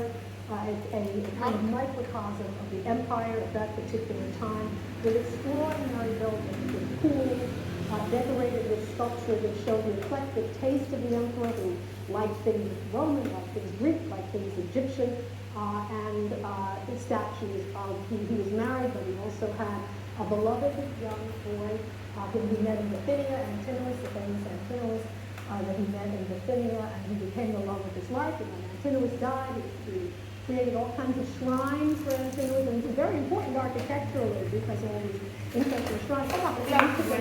He created statues of Antinous, and this is one showing Antinous as an Egyptian pharaoh, which was perfect for this particular locale because it was meant to conjure up a canal in Egypt. We're going to look at tomb architecture. I want to show you this very quickly, but we're going to look at a lot of tomb architecture because tomb architecture is particularly interesting because the only practical consideration for a tomb, it had to house the remains of the deceased. That's it.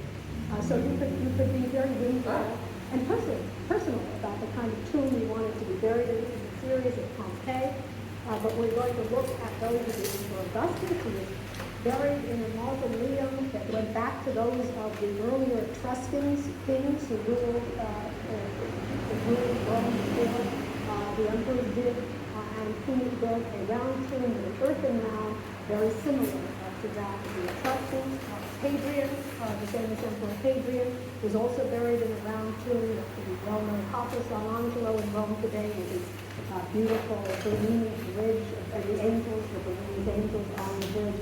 Also a round tomb in its current form, transformed into a fortress that was used by popes when they needed to hide out during times of trouble. Very whimsical tombs, including this pyramid of a man by the name of Cestius, and he built this tomb during a time of when a wave of things Egyptian came into Rome at the time that Augustus defeated Cleopatra and Antony. And then even these communal tombs, communal burial places for the less well-to-do, where the remains are placed in urns. We'll also look at tombs in other parts of the world. This is a famous tomb, a rock-cut tomb of Petra in what is now Jordan. And you can see that the tomb is essentially the rock. In fact, the burial chamber is inside the rock, and the facade has been carved out of the rock. We're going to talk about aqueducts in the course of the semester. Just fleetingly show you two ways in which the Romans brought, for those they conquered, they provided amenities, including water, that was brought from a great distance. This is the famous Pont du Gard. I showed you before on Google Earth, the fabulous aqueduct at Segovia that marches its way through the city. I have just a couple of minutes, and I basically wanted to close just making two very quick points about the difference between traditional Roman architecture and innovative Roman architecture. I'm not going to go into that in any detail here. It's going to be the topic of one of our lectures very soon. But this transformation from temples that are based on Greek and Etruscan prototypes like that one here to something like the Pantheon. I also want to mention from the start that unlike other courses in architecture where you may have been studying Frank Lloyd Wright or Borromini, Francesco Borromini, or Frank Gehry, we have very few names of architects preserved from Roman times because there was a patron who was all multi-architect, and I'll explain that in a future lecture. But we have some, and we'll talk about them when we do. We will also see, and I just want to end up where I began, which is to say again that Roman architecture had a huge impact on architecture of post-classical times. The Roman Basilica became the Christian church. The round tomb of Rome became the round church in the early medieval and Byzantine periods. Tombs like the one in Jordan that I showed you just before, which formed what I call kind of Baroque phase of Roman architecture, were the models for 17th century Baroque architecture in Rome. For example, Borromini's San Carlino. The Pantheon had, you all know what this is, Musée. The Pantheon had a huge impact. There are many Pantheons everywhere, including in this country, banks and the like. Thomas Jefferson looked to the Pantheon to design his rotunda at the University of Virginia and the lawn that lay beyond. But for us in this classroom at this particular time, the most important impact, as far as I'm concerned, of Roman architecture on more modern architecture has to do with the amphitheater at Pompeii, which you see here. My favorite amphitheater. The Colosseum is more famous. The amphitheater at Pompeii is earlier in date. And what's significant for us in this classroom at this particular time is that the amphitheater at Pompeii, and I kid you not, is the model for our own amphitheater, and that is the Yale Bowl, and it is the model. This is the building, and you see it here from the air, the amphitheater in Pompeii, on which the Yale Bowl was based. So again, the Romans have clearly had a huge impact on architecture worldwide, on our own architecture. And we think we live on a Gothic campus, but I'll show you in the course of the semester how many Roman buildings there are. In fact, we had a post, and just to get you inspired, we had a post in an earlier year in which people went around the campus to take pictures and then post them online of buildings that they thought were influenced by those of the Roman past. At any rate, that's it for today. Great to see you, meet you all. If any of you have any questions at all, I'm happy to answer them, as are the teaching fellows. Last time, I introduced you to some of Rome's greatest buildings, and I remind you of two of them here. The Pantheon on the left-hand side of the screen, the temple to all the gods, and then, of course, the Colosseum on the right-hand side of the screen. These are two of the greatest masterworks of Roman architecture.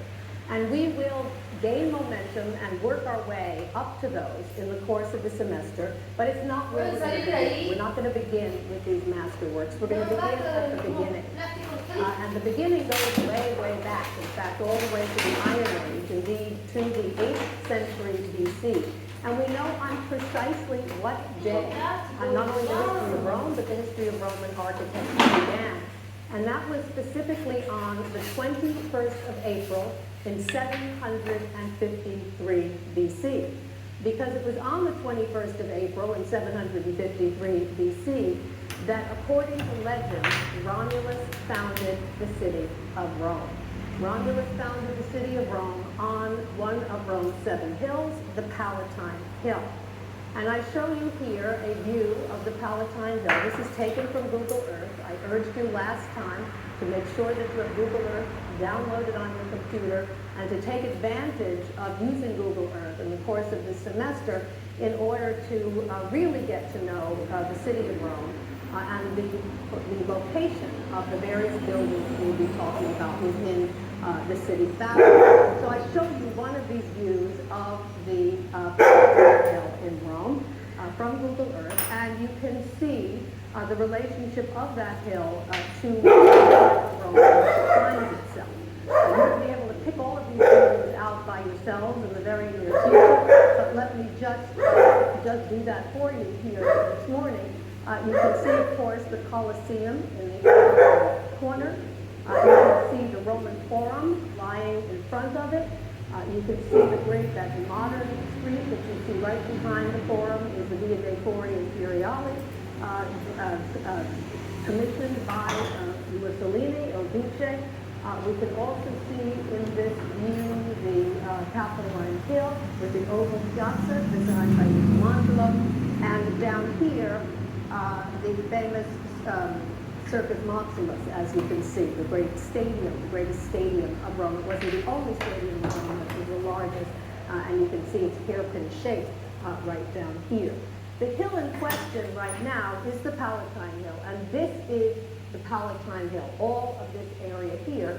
And as you look down on it, as you gaze down on it, you will see the remains of a colossal structure, which is actually a late first century AD palace that was designed under the direction of the Emperor of Rome at that particular time, a very colorful character that we'll talk about in some detail later in the term, by the name of Domitian. This is Domitian's palace on the Palatine Hill. But that discussion of that palace lies in the future. What I want to say today is, miraculously, the remains of Romulus's village on the Palatine Hill, founded in the 8th century BC, actually lies beneath the remains of the palace of Domitian in Rome. And it's two Romulus's huts on the Palatine Hill that I want to turn to today. Believe it or not, remains of those huts from the Iron Age are still there. Now, they don't look like much. I'm showing you what remains of Romulus's huts right there, and you're probably having a hard time figuring out exactly what we're looking at. But what we're looking at, the architects that were working for, the designers that were working for Romulus, were very clever indeed. And they realized that the best way to create a foundation or a pavement for their house was to use the natural rock of the Palatine Hill. And that's exactly what they did. What you're looking at here is the tufa, T-U-F-A, the natural tufa rock of the Palatine Hill. And what they did was they created a rectangular plan. They gave it rounded corners, and they cut the stone back about 20 inches down to create that rectangular shape. They rounded the corners, and then they put holes in the tufa rock. The holes were to support wooden poles that served to support the superstructure of the hut and also to support the walls of the hut. So the pavement of the tufa rock of the Palatine is the floor of the hut, and then these holes support the wooden poles that supported in turn the superstructure. I now show you a restored view on the left, and you should all have your monument lists and should be able to follow along with the major monuments. You won't see every image that I'm going to be showing here, but you'll see a selection there of the ones that you'll need to learn and be able to talk about for the two midterm exams in this course. But you'll see there this restored view of one of these Palatine huts, as well as a view of the model that one can actually see in the archaeological museum that's on the Palatine Hill today. You can see, as you look at this restored view on the left, you can see that rectangular plan that we talked about here. You can see the rounded corners, and you can see the wooden poles that were placed into those holes to support the walls and the superstructure of the building. You can see over here the same with the poles, a better sense of what they look like in actuality, the wooden poles, and also the superstructure. We also know what the walls were made out of. They were made out of something, and I put some of the key words that might be unfamiliar to you on the monument list as well. They were made out of wattle and dowel. Well, what is wattle and dowel? Wattle and dowel is twigs and rods that are covered and plastered with clay. Twigs and rods covered and plastered with clay. That served as the walls of the structure, and then the sloping roof, as you see it here, was thatched. Now, it's very hard. There are no huts that look like this in Rome still today that I can show you to give you a better sense of what these would have looked like in antiquity. But I'm sure you, like I, have seen huts like this on your travels around the world. And one example I can show you, and would that we were all down there right now. This is a view of a small village in the Maya Riviera near Cancun, where one sees if you take the bus or a car from Maya to Chichen Itza, which I hope some of you have a chance to do if you haven't. It's a great trip. And you can see all along the road, huts that look very much like the huts of this village, made out of wood, and then with thatched roofs, as you can see here. So this is the best I can do in terms of conjuring up for you Romulus's village. We also have information with regard to what these huts looked like in ancient Roman times, or not ancient, in the Iron Age, as I mentioned before. We have not only the pavement stone that's still preserved, but we also have these urns. We call them hut urns because they're urns in the shape of huts. And these hut urns were used for cremation. In the 8th century BC, these date also to the Iron Age. And the cremated remains of the individual was placed inside the door of the hut. And if you look at this hut urn, you'll see that it looks very similar to the huts of Romulus that we've already been talking about. It is either sort of square or rectangular in shape. It has rounded corners, as you can see here, and the roof of the hut urn is sloping. So we do believe we use this along with the surviving pavement to restore what these hut urns, what these huts of Romulus look like in the 8th century BC. Let me also note it's interesting just to see the status of men and women in any given civilization at any given time. There are essentially two kinds of hut urns in the 8th century BC. There are, two kinds of urns in the 8th century BC. One of them is hut urns, and the other is helmet urns. And you can guess as well as anyone as to who was buried in which. The men were buried in the helmet urns, and the women's remains were placed in the hut urns. So men's domain was considered the battlefield, women's domain was considered the house. But the houses are actually more important in terms of giving us a sense again of what Romulus's village looked like in the 8th century. And if you take one of those huts and you combine it with another set of huts, you can get a sense of what the village of Romulus would have looked like in the 8th century BC. This is a model that is on view in the Archaeological Museum on the Palatine Hill today, and it gives you a very good sense of the village of Romulus in the 8th century. And of course, it was from this village that the great city of Rome grew. And of course, there's a quite significant difference between Rome as it is now and Rome as it was in the 8th century BC. I'm going to skip a couple of centuries and take us from the 8th century BC to the 6th century BC and talk about what was the greatest architectural project in the 6th century BC. Now, just a few words about what was going on in the 6th century BC. Those who were ascendant in the 6th century BC were essentially the Etruscans. The Etruscans lived in what is known as Etruria. They were a quite advanced civilization prior to the Roman period, lived in Etruria, which is essentially Tuscany today. Etruscan Tuscany, Tuscany today. So the area around Florence and so on and so forth is where many of these individuals lived. They became a quite powerful civilization, and they were able to use that power to gain ascendancy also in Rome itself. And there's a period in which there was a succession of Etruscan kings who were leading Rome. And these Etruscan kings, eventually kicked out by the Romans. But at this time, in the 6th century, they were extremely important. And it was under Etruscan supervision and patronage that a major temple began to be put up in Rome in the 6th century BC, precisely in 509. It was dedicated in the year 509 BC, as you can see from the monument list. The temple in question was the temple of Jupiter, Optimus, Maximus, Capitolinus. Now that is a mouthful, and I don't want you to have to necessarily remember all of that. Jupiter, Optimus, Maximus, Capitolinus. So we will call him We will call this temple, for all intents and purposes, the Temple of Jupiter OMC, Jupiter OMC, Optimus Maximus Capitolinus. The Temple of Jupiter OMC was dedicated again in the year 509 BC, and it was dedicated to Jupiter, but also to his female companions, Juno and Minerva.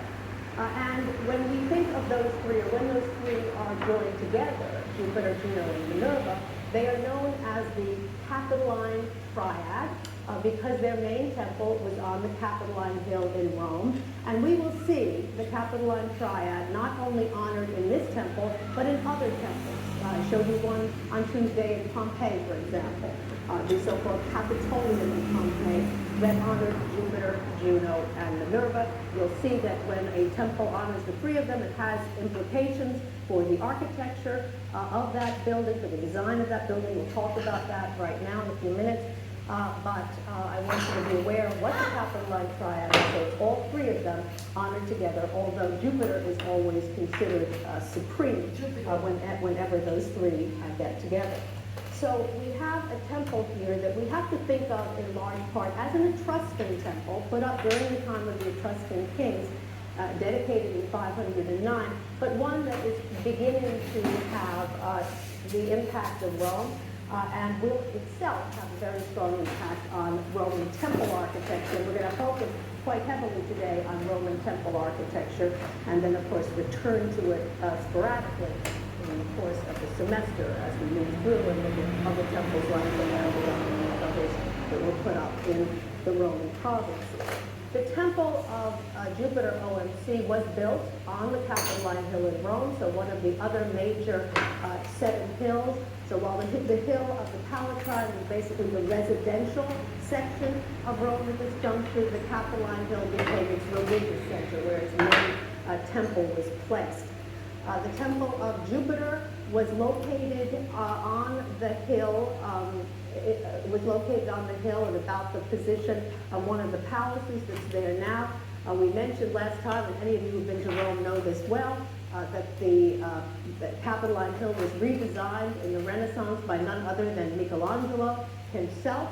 It was Michelangelo who was responsible for creating the oval piazza that is at the center of the Capitoline Hill, which was then renamed the Campidoglio of Rome. And there were 3 palaces designed also by Michelangelo, the Capitoline, the Conservatory, and the Senatorial palaces that serve today as 2 museums, or a joint museum, one on either side, and a governmental building in the back.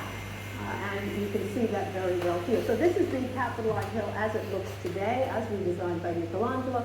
But in Roman times, it was the location, or from the 6th century BC on, it was the location of the Temple of Jupiter OMC, the chief temple of ancient Rome, the most important temple of ancient Rome. What did that temple look like? And again, this is extremely important, not only for it, but for the rest of Roman temple architecture over time. We have, believe it or not, we have quite a bit of evidence.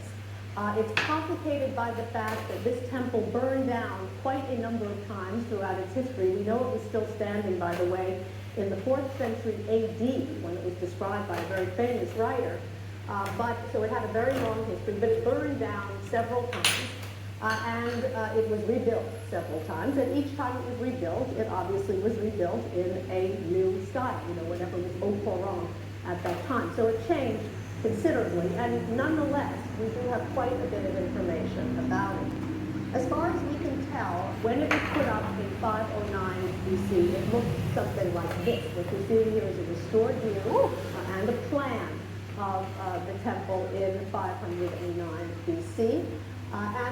It's never too soon in a course on architecture to learn how to read a plan and to how to read a restored view, or a so-called axionometric view. And I have put on, you probably haven't had a chance to look yet, but I put up on this website for this course, both under announcements and also in the forum, the online forum section, a couple of sheets that I think will be very helpful to you, that have terms and concepts. It has different kinds of vaulting and different kinds of masonry. It also tells you the difference between an axonometric view and a plan and so on and so forth. I really urge you to print those out, look through them.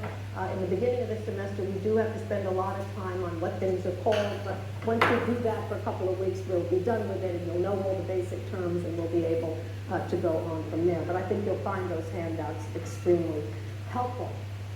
So as we look at what we have here, I think you can see by looking at the plan that what we are dealing with here is a rectangular structure. The rectangular structure has a deep porch, and these circles are columns, so with freestanding columns in that porch. It has a single staircase at the front. Having a single staircase rather than one that encircles the building gives the building a focus. There's a focus on the facade for this structure. You can also see that the back wall is plain. And the cella, C-E-L-L-A, which is the central space of the inside of the temple, is divided into three parts. So a tripartite cella. And why was there a tripartite cella? You know the answer, because there were three gods. There was Jupiter, Juno, and Minerva, the capital and triad. Each one had his own little cella, with Jupiter obviously in the center, flanked by his two ladies, one on either side. So whenever you see a building with a triple cella, you're going to know that's a temple of the capitalized triad. We can see from the outside of the structure, the restored view, that it had a quite tall podium. The podium was in fact 13 feet tall, pretty significant, 13 feet tall podium right here. And here you also see again the single staircase in the front, the facade orientation, the deep porch, the freestanding columns in that porch, and the triple entranceway into the three cellas of the structure. So that's the basic plan. Let me also mention the materials for the temple of Jupiter OMC in the 6th century BC, because technology is important in any course on architecture. We know, and think back to what we already know about the huts. The building material used here was wood for the columns and the superstructure, just as we saw in the Palatine huts. Wood for the columns and the superstructure. Mud brick, not water and dowel, but mud brick for the podium and for the walls. And then the structure had quite a bit of decoration. You don't see it here, but quite a bit of decoration, sculptural decoration in ancient times, and this was made out of terracotta. So wood, mud brick, and terracotta were the materials used for this particular building. Oh, I meant to show you, sorry, let me just go back for a second. The only reason that the other plan is on the screen, the one at the left, this is a plan of an Etruscan tomb, the tomb of the shields and seats from Cerveteri, second half of the 6th century BC, which is on your monument list. I only bring it to your attention because it's interesting that the Etruscans also divided the main space of that tomb into three spaces, three separate spaces up at the top, tripartite, and also gave it a single staircase, which gave it a facade orientation. I just mention that because we'll see that especially that focus on the facade is an Etruscan element that is picked up by the Romans. Roman architecture is very much an architecture of facades, of the front of buildings, with a focus on the front of buildings.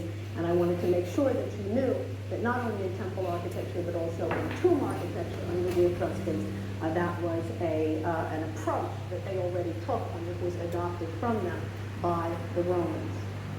Another view also of the plan, just so that you can see it again straight up, with the focus on the facade, the single staircase, the deep porch, the freestanding columns in that porch, and then the tripartite division and the flat back wall.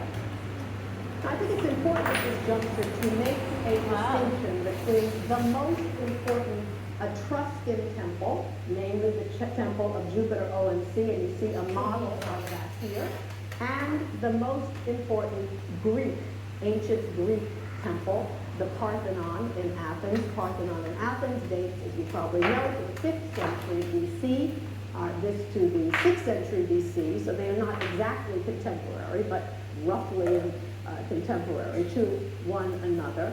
As you look at this, I think you can see for yourselves, although I will point out the major distinctions between the two. And this is going to be very, very important for today, for today's lecture, but also in the future, because what we're going to see is that the Romans, when the Romans began to build their own religious architecture, they looked back to what had been done by the Greeks and what had been done by the Etruscans. They picked and chose what they liked in each, and they brought that together in an entire new creation and mixed it up with their own culture, their own religion, brought it together in an entirely new creation and created something distinctive that we know of as the Roman temple.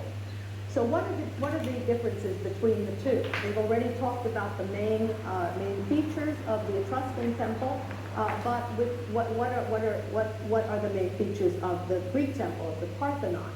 I think you can see that while superficially they look alike, they're columns that support a triangular pediment and so on and so forth, the major differences are, and you can't see all of those here, but the major differences are that instead of sitting on a high podium, Greek temples sit on a much lower podium.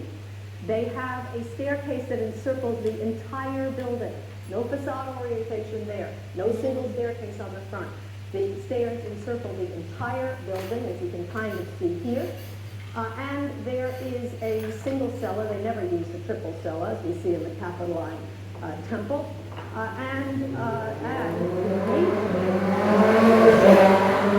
fact that this building is built out of stone, out of marble. The Greek building is built out of marble. The Greeks use marble magnificently in the 5th century BC and even below that. So no ordinary old wood columns and mud brick for them. They were using marble. So when we begin to see the Romans, and we'll see that today, using stone for their temple architecture, they are doing that under the very strong influence of Greece, and that's extremely important in any assessment of early Roman religious architecture. Another view, and it's one that you have also on your monument list, showing the Capitoline Hill in Roman times, showing you the situation of the Temple of Jupiter ONC in relationship to the other buildings that were up on top of the Capitoline Hill, mostly religious structures, but I just wanted you to see it did not stand alone. Not all of these were built in the 6th century BC already, but over time, an accretion of other buildings. Here you actually see the temple in a somewhat later version, because as I mentioned, it burned down, it was rebuilt many, many times. But you also can see here, this is the Zeus culture as a Roman religious practice. The altar is located not inside the temple, but outside. Religious service actually took place outside. The priest would officiate outside the temple, and in fact, very few were allowed to go inside to see the sacred cult statues. That was pretty much left for the priest and the priesthood.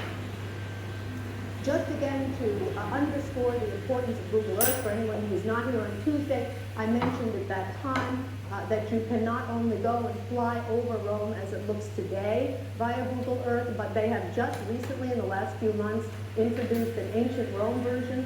So you can go and you click the right button, you click your mouse in such a way you can find that the whole city will be completely recreated into the ancient city, and I just wanted to, it's much more abstract, but nonetheless it gives you a sense of what many of these buildings looked like in ancient Roman times, and this is a screenshot of the Capitoline Hill as it appears in the Google Ancient Rome version of Rome. You can't do this for the other cities at this juncture, just for the city of Rome, but it's great fun to do and also very informative. Now, what is actually left of the temple of we looked at the Capitolium, we see Michelangelo's buildings are up there now. What is actually left of the temple of Jupiter ONC? Well, you're looking at it right here. It's the podium of the temple still survives, that 13-foot tall podium of the temple of Jupiter. We think this is a quite early podium, maybe not as early as the 6th century BC, but a very early podium from the temple upon which the structure was built. You can get a sense of the height of these things, and again, a characteristic of Etruscan temple architecture, and as we shall see of most Roman temple architecture, is to have a very high podium. We can see that podium here. And we can see how it is made technically.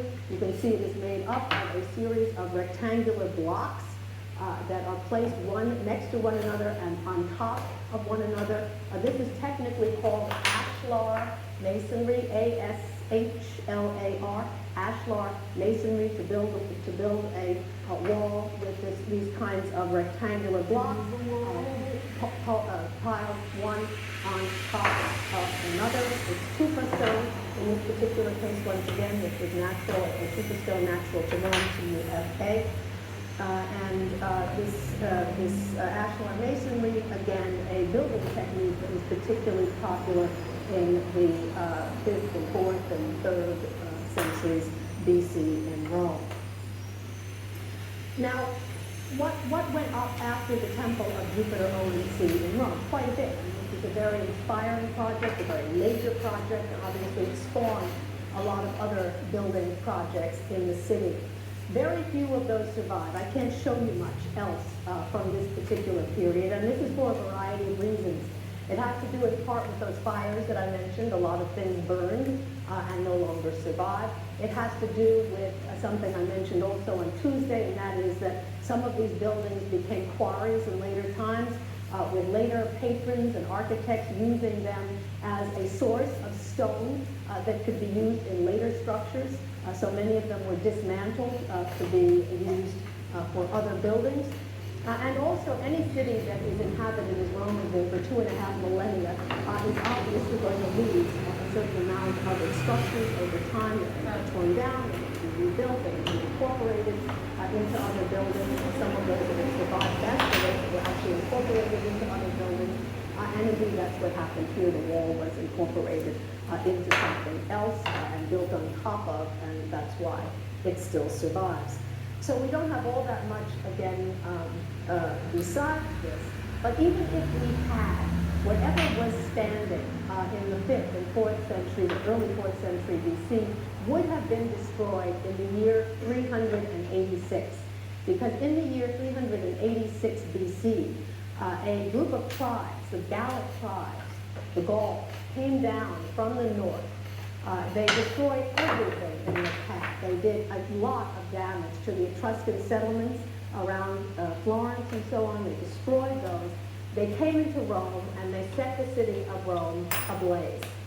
And when the smoke cleared, and it did eventually clear, the only building that was still standing was the temple of Jupiter Optimus Maximus Capitolinus. That's how much destruction there was. And so there's very little else that we can look at from this particular period. What the sack of the Gauls did was also convince the Romans that they had not protected their city well enough, right? I mean, they were completely exposed, and the entire city was burned, except for that one temple. So they realized that they better get smart, and they better start to wall their cities, to begin to put protective walls around the perimeter of those cities. And we see a great efflorescence of wall building, therefore, after the sack of 386 BC. And I want to turn to that wall construction right now. I want to begin with the most important wall that was put up in the 4th century BC, right after the Gallic sack.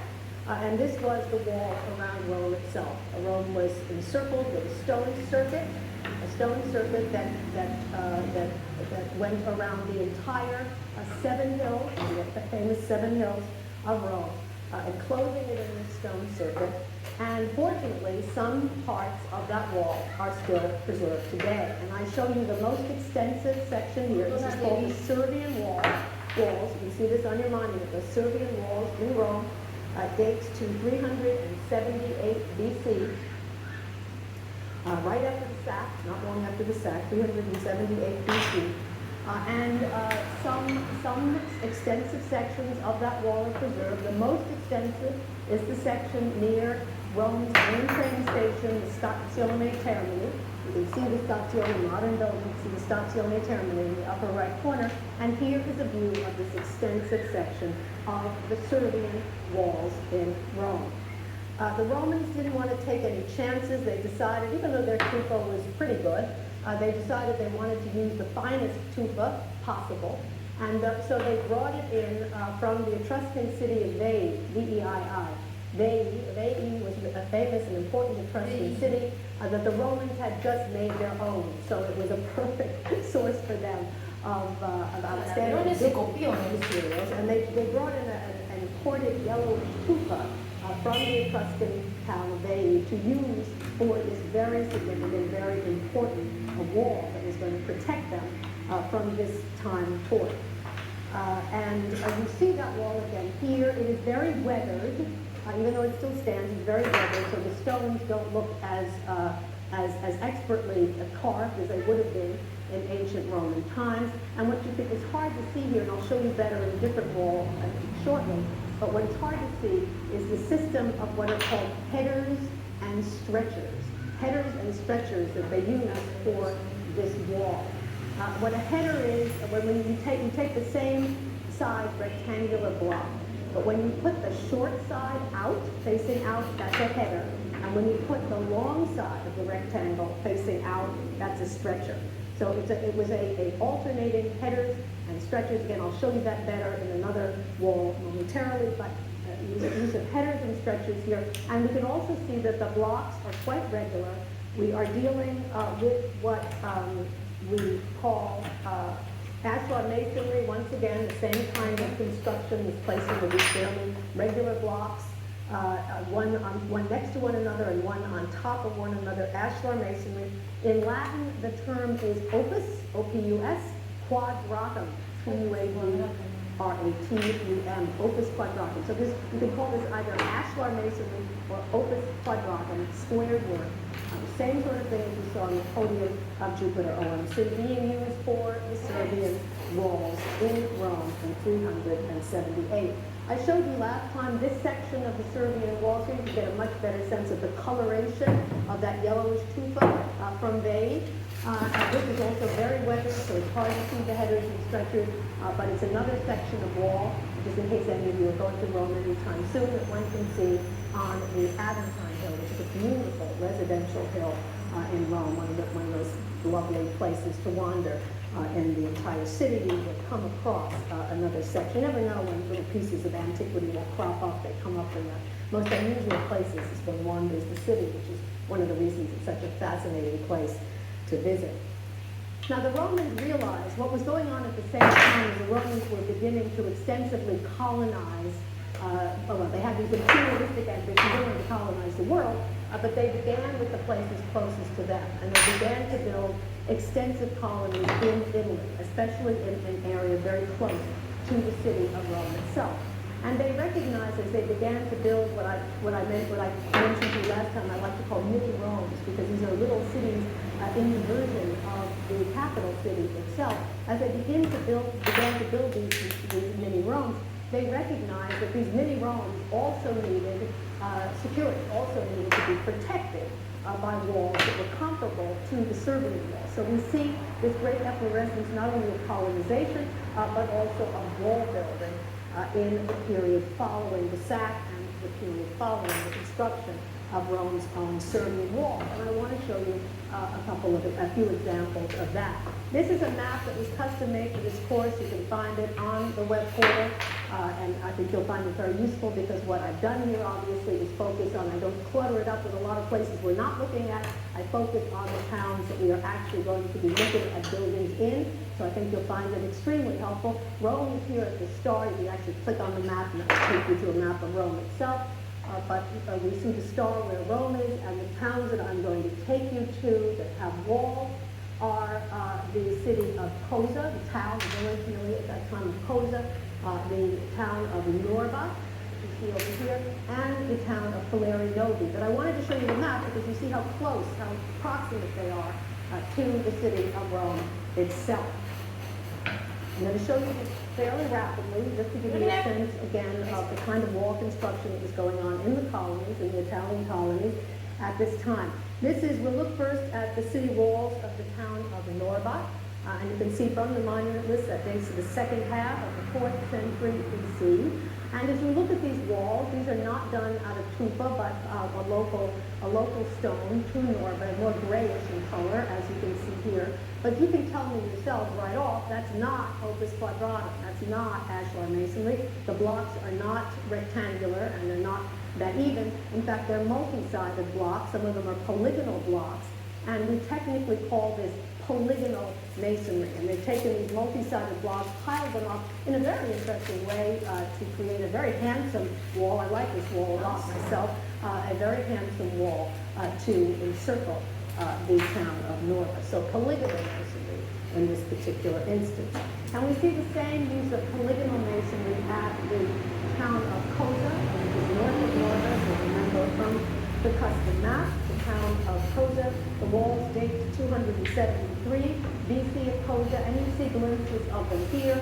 And I think you can see once again a grayish stone used for these walls, and you can see that the construction is once again polygonal masonry. The pièce de résistance, the greatest masterwork of Roman wall design in this early period, is the wall that you see here. This is the wall at Faleri Nodi. Faleri Nodi was founded as a colony in 241 BC. 241 BC, and the walls were put up sometime between 241 and 200 BC. And we see them here, and you can see that the wall also had a quite spectacular, at least this date, quite spectacular date. Now, if we look at the wall first of all, I want to point out that they have chosen to use two different kinds of materials here, as is immediately apparent as you look at this color view. They chose to use a gray Peperino stone, P-E-P-E-R-I-N-O, a gray Peperino stone from the Alban Hills for the arch of the gateway, and to use a reddish brown tufa for the walls themselves. Reddish brown tufa, Peperino, gray Peperino stone from the Alban Hills. So they were very careful about their selection of materials, in part to emphasize this distinction in texture and in color. If you look at the wall, you can see we're dealing here clearly with ashlar masonry, with opus quadratum, and here you can see much more clearly than any of the other walls I've shown you, because they're so well preserved, the heads and the stretchers, the alternating square and rectangular blocks, the scheme of headers and stretchers that is used for this wall. The most important part, of course, is the arch, the stone arch. It's a masonry arch. As you can see, it's not the earliest arch in Roman architecture, but it's one of the earliest. It has been amazingly done, I think quite masterfully done. If you look at it, you will see that what the designer has achieved is to take a series of wedge-shaped blocks. These are called voussoir blocks. I put that word on the monument list for you. Voussoir blocks, these wedge-shaped blocks, and has carved them in such a way that each one it fits very effectively and very well into the overall scheme. They're wedged in next to one another. In fact, if you gaze at it, you kind of think, gee, I wonder if any of those blocks are going to fall out from where they are, but they don't, because they're wedged in so closely next to one another. And then they have finished the line of the arch very nicely so that it has a very attractive appearance. And because it is done in a different stone, it stands out extremely well from the rest of the wall. This is really, again, a masterful treatment, in my opinion, of a wall at this particular time, with the wonderful addition of the arch. And I think we begin to see, we talked last time about how important making of arches and vaults, and especially the use of concrete, although here we see a stone arch, but we're going to see that the capacity of the arch to be used for expressive purposes in architecture is capitalized on by the Romans. And I wanted you to be aware, this is not only important as a wall of this period, but important as in the way that it's appreciated of what's to come with regard to the way in which the Romans are going to start to deploy the arch in extraordinarily creative and innovative ways in Roman architecture. It all begins here. The arch of the gate, the wall, gate, we stand at the beginning of this incredible development in Roman architecture. I want to say something very, very quickly about about town planning during this period, because just as I mentioned, Romans were colonizing towns in Italy, and they were putting walls around them, but they were also beginning to think about how they thought about city construction in general, the making of urban spaces and places during this particular period. So I just want to show you fleetingly two examples. The town of Cosa, for which we've already looked at the wall, dating to the 3rd century BC. And it's worth noting that it was, again, after the sack of 386 that this explosion of town building really began. As we look at this the town plan of Cosa, you can see that it is encircled by the wall that we looked at just before. And you can also see it's roughly regular in shape, roughly a kind of a square.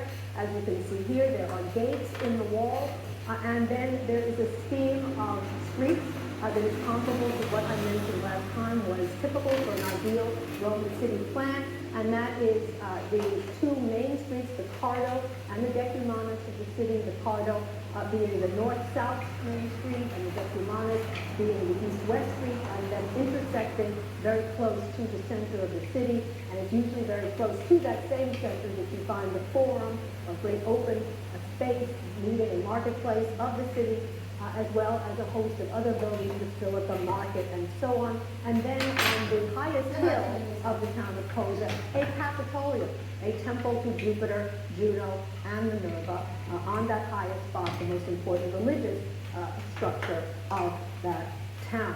That's the town of Cosa.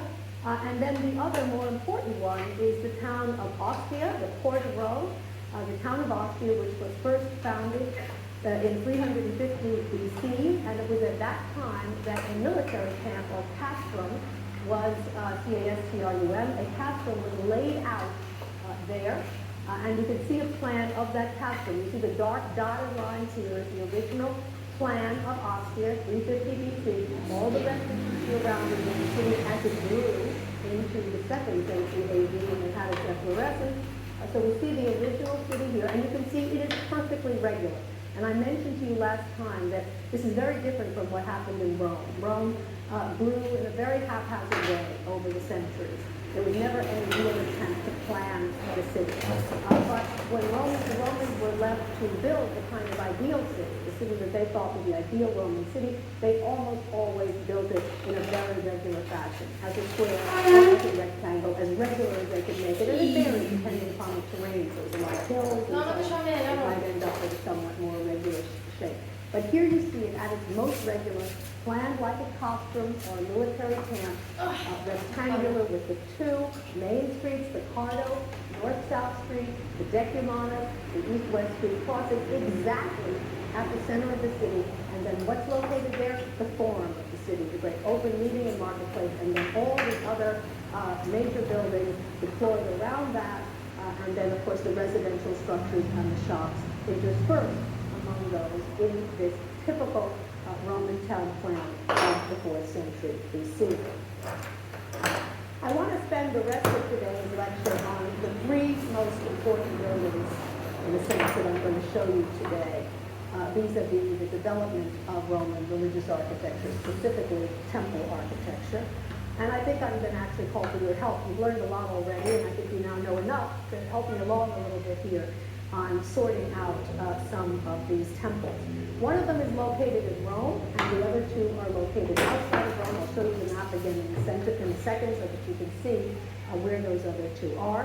But I'm going to begin with the one in Rome, which takes me back to Google Earth here to show you the situation of the so-called Temple of Portunus in Rome that dates to, we believe, sometime, it was put up sometime between 120 and 80 BC in Rome.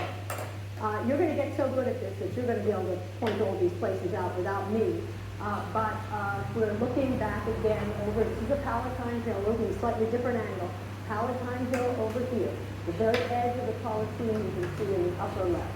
The great Via dei Fori Imperiale and Mussolini over here. The Imperial Forum here, the wedding cake of Victor Emmanuel Vittoriano that I showed you last time over here in the modern building. The Capitoline Hill, you can see the oval piazza of Michelangelo right here, and the Circus Maximus over here, And for any of you who've been to Rome, the Isola Tiberina, that wonderful little island that one can cross the bridge to get to in Rome down here. So here's the Tiber River looking nasty as it usually does. It's very green and not the sort of place you want to take a swim in, as you can well imagine.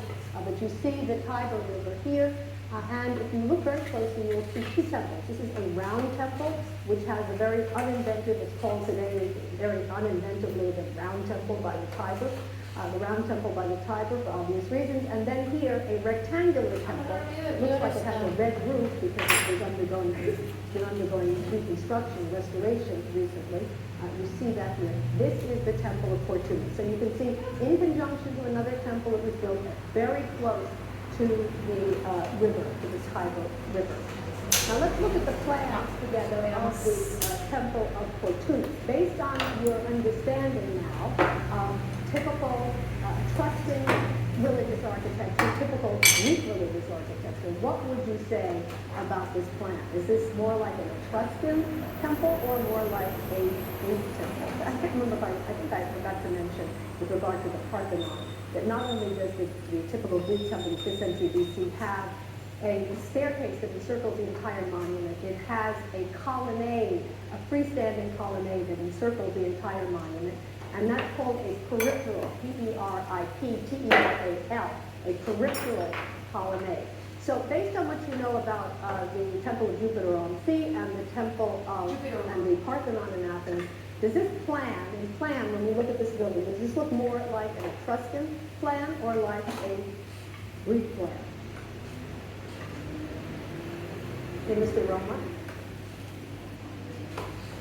Good.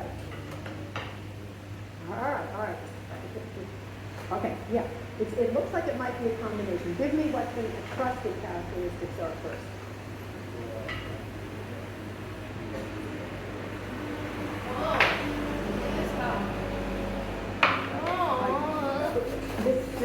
The single staircase, absolutely, which gives it a facade orientation. Is there a triple entranceway? I mean, there's spaces between the columns. These are columns here. But look at the cella. The cella is a single cella, so this is not a Capitolium, but there are spaces, you're right, between the columns. So take us a little further with the columns. You can see the columns in a deep porch, freestanding, columns in the front are freestanding. So facade orientation, single staircase, deep porch, freestanding columns in that porch, in this case a single cellar, those are all Etruscan characteristics. So it looks as if we are dealing essentially with an Etruscan plan, but you were right, what's your name? Neil. Neil was right, however, that this is a combination in that there are columns that go around the monument, but is it a peripteral colonnade, Neil? Probably not. Probably not. Why not? Because what's different about these columns? You can see it in the plan. They go all the way around, but they're not freestanding. They're attached or engaged into the wall. They're attached to the wall. What do we call that? We call that a pseudo-peripteral colonnade. So yeah, it kind of looks like it goes around, but it doesn't really because it's attached into the wall, and it kind of gives that sense of flatness that we got in the Etruscan temple. So you were absolutely on the mark. It's a combination of the two, and that is exactly what we see coming together at this particular time in Roman temple architecture, this wonderful way in which the Romans have looked at Etruscan precedents, they've looked at Greek precedents, they decide what they like, they mix it up, as I said before, in a way in which it best represents their own culture, their own religion, and create something that we're going to see become distinctively Roman. The building is very well preserved, so we can go on to actually look at it. Here it is, stands in almost pristine shape in Rome today, right near the Tiber River, as I mentioned. A wonderful temple in which we see some of those features that Neil has already pointed to, and that is the facade orientation, the single staircase, the deep porch, the freestanding columns in that porch. From a distance, it does indeed look peripheral. It looks like there are columns all the way around, but as you look closely, you will see that the columns are indeed attached to the wall on the side and around the other side. Now that you see the actual view, there are some other things that give this away as a temple that is clearly also been built under very strong Greek influence. And what are those? Stone. Absolutely. This is not a wooden mud brick terracotta temple. This is a temple that is made out of stone. It's not made out of marble.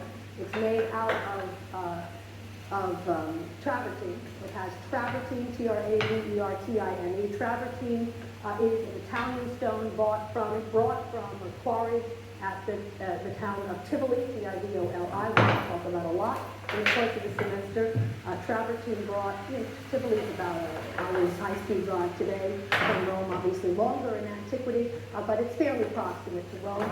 So this wonderful stone, travertine from Tivoli, brought to serve as a facing for the podium and for the columns. You see the columns. So it is essentially a stone structure. We'll see that the walls are made of tufa, but those walls were stuccoed over with white stucco, so that the impression that you would have gotten if you in ancient times, and this was in more pristine condition, was that you were looking at a white marble temple, which would have certainly conjured up the idea that you were looking at a temple that was made a la Grecque, that was made in the Greek style. Anything else that gives away the influence of Greek architecture? You know your orders? Neil? Ionic order, good. I-O-N-I-C, Ionic. The three major, and you'll find it in the terms of concept, so bone up on those there.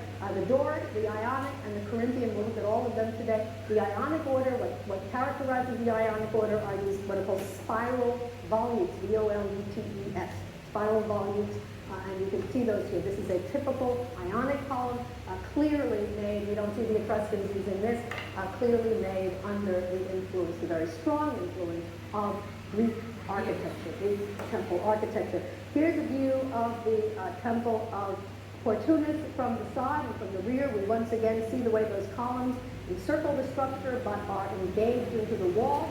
You can also see the blocks of tufa, stone ashlar blocks, just as we saw them in the wall, of tufa stone here. You can get some sense of some remains, some of the stucco that was stuccoed over in white, so that from a distance at least, you would have the impression that the whole building was made out of stone, and even stone. You might even be fooled if you think it wasn't travertine, that was marble, if you were far enough away. I also need to mention something very important for the future of Roman architecture, and that is that concrete construction was used in the podium. You don't see it. It was only used inside the podium. The reason it was used inside the podium is concrete is very strong. It can sustain great weight, and the Romans recognized very early on that they could use it in utilitarian ways to help support buildings.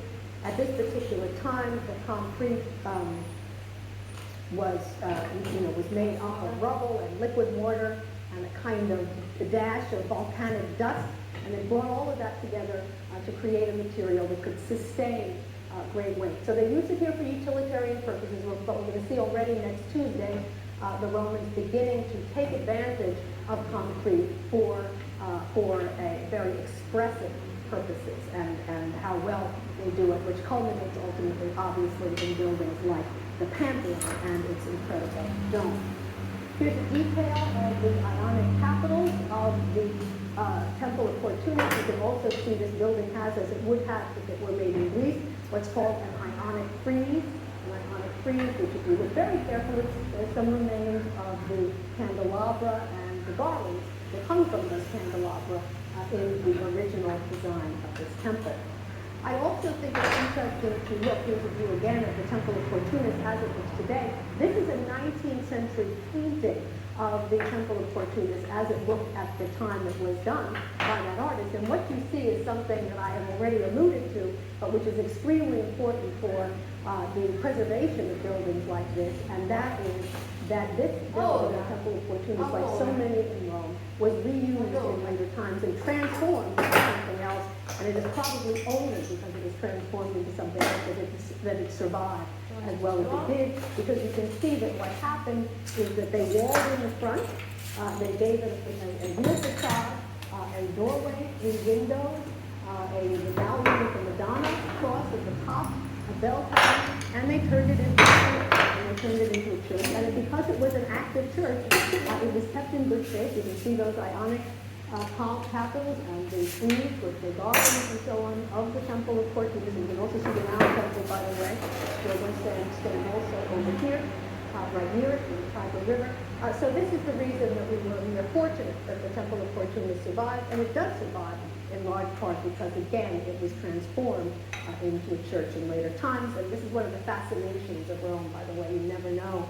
I mean, so many churches mask earlier buildings. There's one right near, not too far from the, where you can actually see 3 Roman temples that stood side by side. The sons were incorporated into the church of San Nicola Carcere. And you can actually see the remains of all 3 of those temples used in that church. And it's one of the fascinations, obviously, of wandering around the city of Rome. The other two temples that I want to show you today, we're looking back at the map of this particular area, are located at Cori. You can see the proximity of Cori to Rome, but also to Ostia, right here. The city of Cori and the city of Tivoli. And now you see Tivoli from where traversing comes, the location of Tivoli in relation to Rome. It's not very far, which is why the building material is so easily transportable from Tivoli to Rome. Let's look first at Cori. Cori is one of those incredibly, for those of you who traveled around Italy and outside of Rome, around Italy, know that one of the glories of traveling in Italy is to go into some of these medieval hill towns. You go into these places and you whether by car or by bus or cab, you make your way up to the very peak of that hill town. It's very picturesque.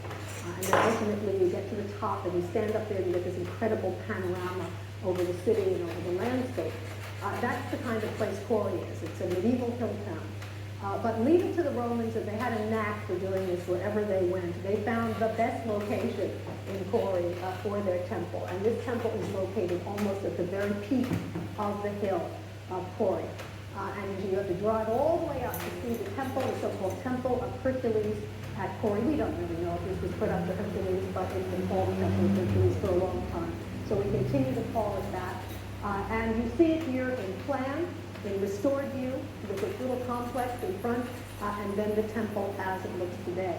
So looking at this one, then, we can see again that we are dealing with an Etruscan plan with freestanding columns in the porch. You can't see it here, but you can up there. It does have a single staircase. It's a kind of pyramidal staircase. It has a side as well as a front, or sides as well as front. But you can see it does not go all the way around as a Greek staircase would have. It's focused on the front, so we once again have this idea of single staircase on the front, facade orientation of the temple, deep porch, freestanding columns in that porch, single cellar in this case. Now, Neil, what happens when you go around in this one? Yeah. There are no columns. There are no columns. It's not a peripheral colonnade. It's not a pseudo because it doesn't have. But what it is, and they look sort of like flat columns. They're what are called pilasters, Pilasters, pilasters, which are essentially flat columns. So it does have some articulation. You can see them up there. There is articulation, but it's been flattened out still further. So once again, in the Etruscan plan, with some nods, at least, in the sense that there's a recognition, we've got to have something that goes around here, but they don't want to take it out. They don't want to use an actual column, and they flatten it out, as you can see so well here. Now again, anyone who knows your orders, what Greek order is used here in this building? Yeah? The Doric order, the simplest and most severe order is used here, the Greek Doric order, and the system of Greek triglyphs and metabeads. I'll show you a detail in a moment, and I'll explain what those are. So the Greek Doric order, triglyphs and metabeads for this temple, and one thing we couldn't see in that plan is the high podium. So that's another Etruscan feature. So once again, you see this very interesting and very eclectic bringing together of Etruscan elements and Greek elements in early, what we can call early Roman temple architecture. Here's another detail of the temple at Cori. You can get a sense of this. I took this on a very gray day, so you don't get the sense of the glory of what it can look like up there. But you get some sense of it situated right at the edge with a spectacular, on a beautiful day, spectacular panorama of the mountains and other mountains in this area and of the hill town. And here we can see the Doric order better. Very simple, with the so-called triglyphs and metaphysics, triglyphs and metaphysics. Triglyphs are triple striated bands. You can see them up there, the triple striated bands, and in between them square panels.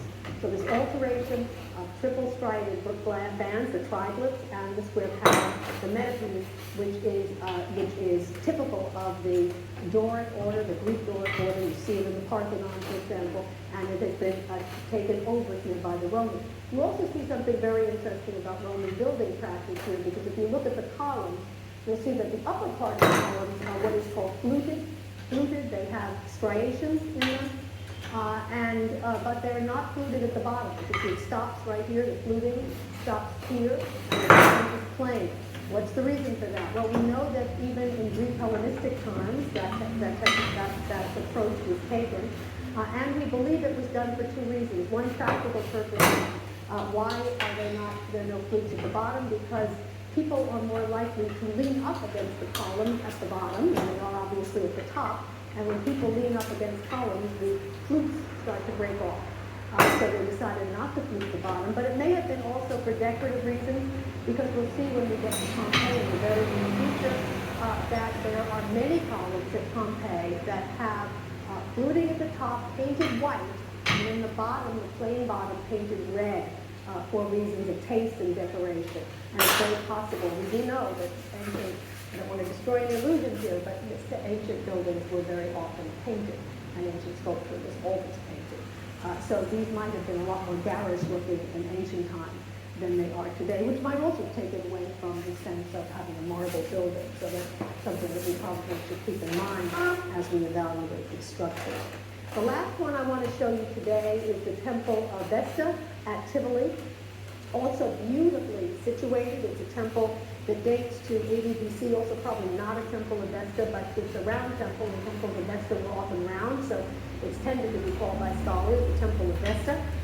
In 80 BC, get beautifully situated out over a particularly dirty area of Tivoli. You can look down and around this beautiful area. There's a waterfall very nearby. It's just magnificent. And you can see it's not surprising that some enterprising family decided to build the Sibylla restaurant right here. And there's a patio on which one can go and eat under umbrellas and so on and so forth. Here's the temple, the ancient temple of 80 BC. And once again, we look at a plan over here. And I also show you a view of the so-called Temple of Venus from Hadrian's Villa at Tivoli, just to make the point that this is as Greek as we've got thus far, in the sense that the Greeks really loved round temples. They built them a lot. There was a very famous temple of Venus, in their case Aphrodite, on the island of Knidos. And that Temple of Venus on the island of Knidos is the one that was duplicated by Hadrian for his villa. We'll talk about this later in the semester. But I show the one at Hadrian's Villa because it gives you a very good sense of what this structure was like in ancient Greek times as well, as we did it's a replica. A round structure, freestanding columns encircling the entire building, low podium, a staircase around that podium that encircles the entire building, and then a Temple of Venus in the center. When we look at the plan of this structure, we will see it's pretty close. It's round, it's got temples that are free, it has columns that are freestanding that encircle the entire structure, but it has a higher podium, as we're going to see, and even though it's circular, they've given it a staircase on one side, which gives it, even a round temple, which you think of something just circular, has a kind of facade orientation in this instance. So they are applying some of these Etruscan characteristics to an almost pure Greek type. Here's a view, it's very well preserved, the view of the Temple of Vesta at Tivoli as it looks today. And what order is this? The Corinthian order. The last of the three great Greek orders, the Corinthian order, which is very ornate, which I'll describe in a moment. We see it here supporting a frieze, once again, in this case a frieze with garlands and libation dishes. We can see here also it is a very tall podium, so an imposition of an Etruscan element on this structure. Greek order. The building is made out of stone. The columns and the base, the columns and the facing of the base are made out of stone. In this case, travertine, once again, travertine again is quarried right next door, and this is Tivoli right there. And you can see the travertine detailing on the doorway and on the windows as well. But what you see here that we haven't seen before, remember I talked about the use of concrete in the podium of the Temple of Fortunus in Rome. Here we see concrete used for the wall of the cella. If the Greeks had put up this building, they would have made the walls of the cella out of stone. And they would have cut those stones very carefully to create the kind of curvature that was needed. But the Romans were getting really smart in terms of making things easier for themselves. They realized it was going to be a lot easier to build a round structure with concrete than it was to have to carve all those stones in just those shapes. So they have used concrete here for the cella. We still could argue this is utilitarian purpose, but at the same time, I think it's beginning to demonstrate to us the expressive possibilities of concrete. And we also see, if you look very carefully, the way in which, we'll talk much more about this next week, but concrete, in order to make concrete impermeable to water and so on and so forth, you have to face it with something. And they faced it with very small stones of irregular shape, which we call uncertain work or opus impertum. We can, O-P-U-S, the word I-N-C-E-R-T-U-M, opus impertum, which is put into the concrete while it is still wet to give it the ability to withstand water, but also to give it an attractive stone-like appearance. And you can see that opus impertum work used here.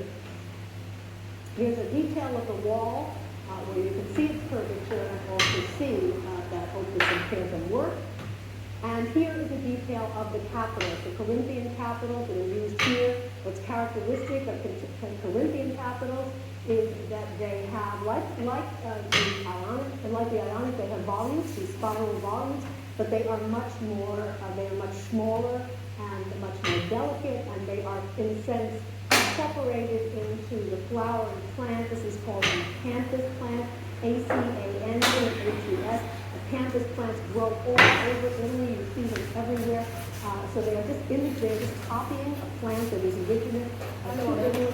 They use those acanthus leaves that seem to grow out of the column to incorporate the spirals, and there's always a prominent central flower that is also part of this motif. It's important to note at the beginning that while the Greeks used the Doric and the Ionic order almost exclusively, the Greeks did invent the Corinthian order. They used it in very late Hellenistic times, but quite infrequently.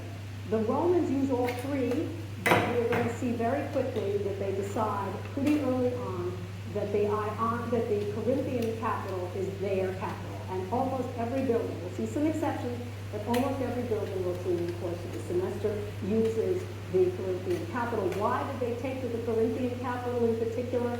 This is something we can think about in the course of the semester and debate. I think it has to do probably with two major reasons. One, it was particularly decorative, very highly decorative, more so than the others. But maybe even more important than that is the fact that the Corinthian capital, at least in my opinion, looks the best from the most advantaged place, because it's pretty much the same all the way around.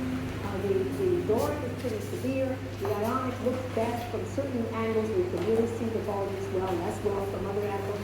But this looks pretty much the same wherever you see it. So it's a very flexible and easy to use capital type. We see also here, I've referred to this last time, but I want to describe it for you in a second. We see here the coffering, C-O-F-F-E-R-I-N-G, the coffering of the ceiling, which is basically placing a series of receding square elements there to give the sense of depth in the ceiling. And then in the center you see these flowers that match up nicely with those in the Corinthian capitals, which are called rosettes, R-O-S-E-T-T-S. And we'll see coffering and use of rosettes quite extensively in Roman architecture. I mentioned the restaurant. The Sibilla used to be a horrendous restaurant. When I started taking pictures of Roman buildings, I think I was a little more timid than I am today. So I always thought when we were going to go into the terrace and want to take a picture of the temple, I was kind of going to have to eat there. I would never do that now, but I did that at one point. And made the mistake of eating in this restaurant twice and never went back again. But when I went just a couple of years ago to see the temple once again, I saw that they had really some new owners coming along. They really expanded the restaurant. It's very pretty now. And this is a terrace on which one can eat. I haven't tried it, but I might actually. next time I go. I want to just end with a couple of remarks. One is that one of the interesting things is that although the temples that we talked about today were in part made out of stone, in all cases travertine, we do know that already in the year 146 BC, so earlier than a couple of the temples we looked at just now, in 146 BC, the Romans had already put up another temple to Jupiter near the Tiber River that was made entirely of marble. So they were already beginning to think not just of their own local stone or stones that were from local places, close places in Italy, but imported marble. So I want you to know that so that we can talk about it in the future. And we also know that in 142, the ceiling of the Temple of Jupiter OMC was gilded. And we also know that not long after that, they repaved the Temple of Jupiter OMC and gave it multicolored stone. So what this is telling us is a lot of people in Rome were beginning to think of temples that were more ornate than anything that had come before. There are some very conservative individuals who did some writing at this particular time who bemoan the fact that the Romans had moved away from the Etruscan temples made out of wood and mud brick and so on, and were becoming too ostentatious in their taste. But I think these new Greek-style temples were definitely here to stay. And I just wanted to end up with a quote from Cicero. After one of these fires that so often raged in Rome, the Great Fire of 83 BC, Cicero talks about the rebuilding still again of the Temple of Jupiter OMC. And I quote from Cicero when he says, let us feel that conflagration to have been the will of heaven and its purpose not to destroy the temple of Almighty Jupiter, but to demand of us one more splendid and magnificent. What does that mean? More Greek looking, more marble, and last comment I'm going to make is to make the temple of Jupiter OMC even more magnificent. The Roman general Sulla, who was sacking Athens at this particular time, goes into Athens, and after he sacks it, takes it over, conquers it, he goes up to the biggest temple in town, the temple of Olympian Zeus, the Greek counterpart of Jupiter, and he takes some of the columns, actually steals some of the columns from that temple, has them shipped back to Rome, and he incorporates them into the temple of Jupiter OMC on the Capitoline Hill. These columns, my last point, these columns were 55 1/2 feet tall. And they were made of solid marble. So that gives you some sense of the objectives of the Romans vis-a-vis temple building in the 1st century BC. Good morning. It's Inauguration Day. Happy Inauguration Day to everyone. And I thought that actually the inauguration of Barack Obama today and the particular lecture of this class are very well suited to one another. Because although you see that the title of today's lecture, Technology and Revolution in Roman Art, I could also call it something like the change the Romans believed in. Because the change the Romans believed in was a shift from what we call traditional Roman architecture to innovative Roman architecture. And that's what we're going to be talking about today, what we call innovative, and what we'll call in the course of the semester, innovative Roman architecture. We've already talked about what we call traditional Roman architecture, and I just want to look again with you to begin today with the Temple of Portunus that we looked at last time, the Temple of Portunus in Rome near the Tiber River, a temple that was put up in the late 2nd, early 1st century BC. And we talked about the fact that this was a traditional Roman building in this day, a traditional Roman building, though, that was quite derivative, that looked back at Greek architecture, Greek religious architecture, and Etruscan religious architecture, and drew from both of those, drew elements from both of those, and combined them together into what we termed a new Roman creation, at least in the traditional vein. We talked about the fact that the Etruscan elements of this particular monument were its tall podium, were its deep porch, were the freestanding columns in that porch, were the single staircase and the emphasis on the facade of having that single staircase achieved. We also talked about the fact that while there were columns all around the structure, which is actually a Greek way of doing things, but those columns were attached and engaged into the wall, which still gave it a certain sense of flatness, including on the back, that was also characteristic of Etruscan architecture. We also talked about the Greek elements that were incorporated here, and those included the fact that the building was made out of stone, and also the fact that one of the traditional Greek orders, in this case the Ionic order, was used for the structure. So this bringing together a Greek and Etruscan elements in this thoroughly Roman building, but a building that again we would call a traditional Roman building. And what do I mean by traditional? All the traditional Roman buildings share in common the following features. They have columns and they have walls, and those columns and walls serve a structural purpose, and that is to hold up the flat or the sloping ceiling, and that sloping roof, and that is in fact exactly what you see here. But at this very same time, in the 2nd century BC and into the 1st century BC, we begin to see a new kind of experimentation that is going on concurrently with this. An experimentation that grows up in some of the same towns that we see traditional buildings like this. And what made this experimentation different than anything that had come before is the fact that the Romans used for these buildings a completely new material, and that material is concrete. We talked about the fact that already in the Temple of Portunus, concrete was used, but concrete was used only in the podium. You can't see it.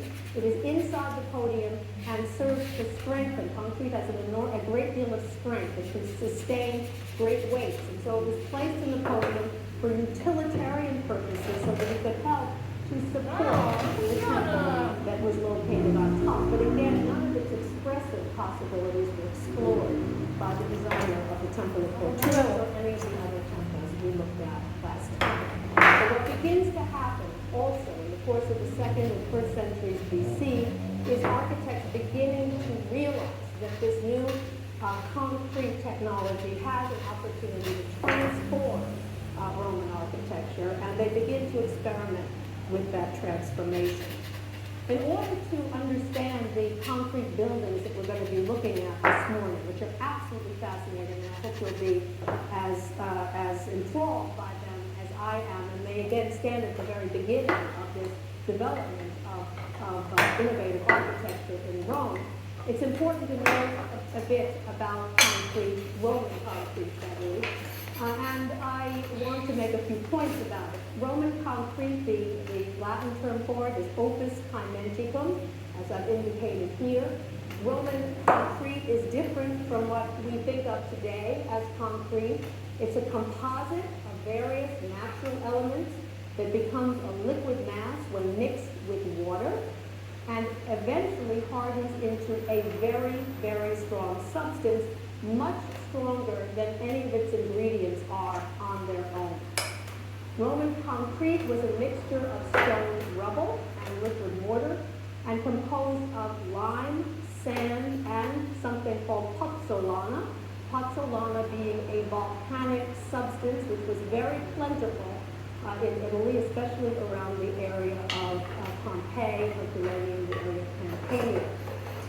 Concrete was used in Rome from the early 2nd century BC on, but it was not until the end of the 2nd century and the beginning of the 1st century that the expressive possibilities of concrete began to be fully realized.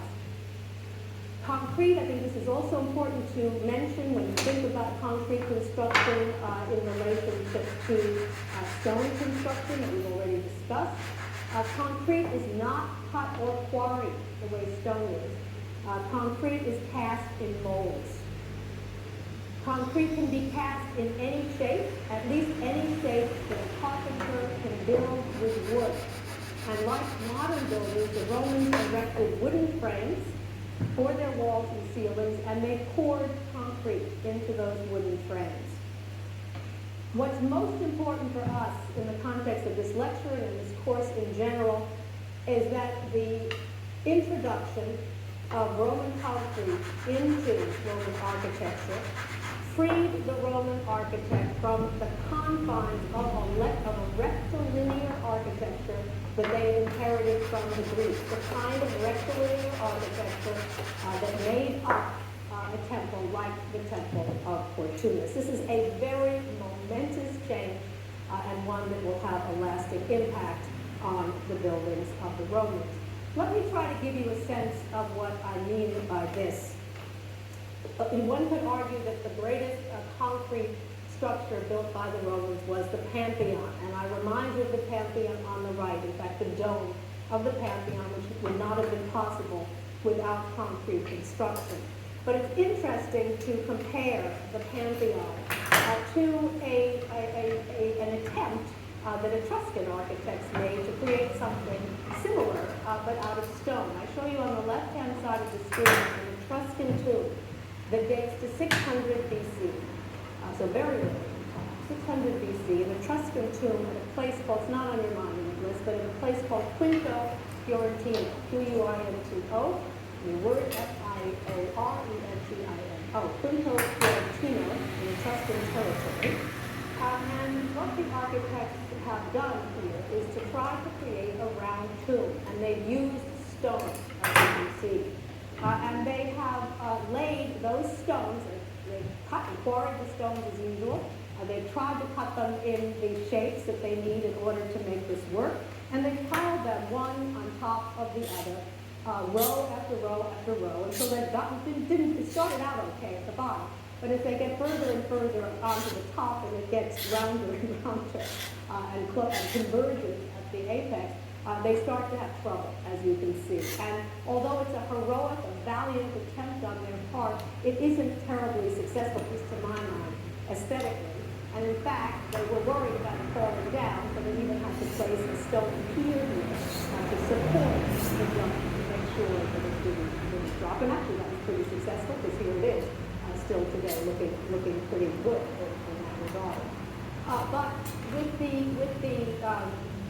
introduction of concrete into architecture under the Romans, building a dome like the Pantheon with simplicity itself, all you needed to be able to do was to build one of these wooden models, wooden structures that you then poured concrete into, and voila, you have the dome of the Pantheon. So simplicity itself, transformational vis-a-vis Roman architecture. The only problem with concrete, and there were two problems with concrete that the architects of this period had to contend with. One of them was that concrete has to be protected from moisture. That's number one.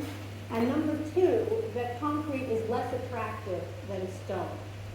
The Roman architects of the 2nd and 1st centuries BC solved these two problems in the same way. What they decided to do was, when the concrete was still wet, they attached stones to it.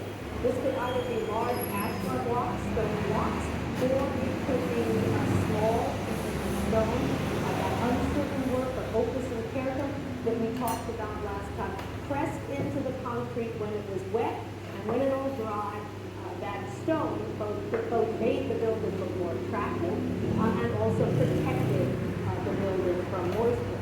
We looked last time at that opus impertum facing, I remind you of the Temple of Vesta at Tivoli, which you see here, and you will recall that the Temple of Vesta at Tivoli had concrete both in its podium for utilitarian purposes and to support the great weight of the temple, but also that the architects explored making the cellar wall, the current cellar wall, also out of concrete.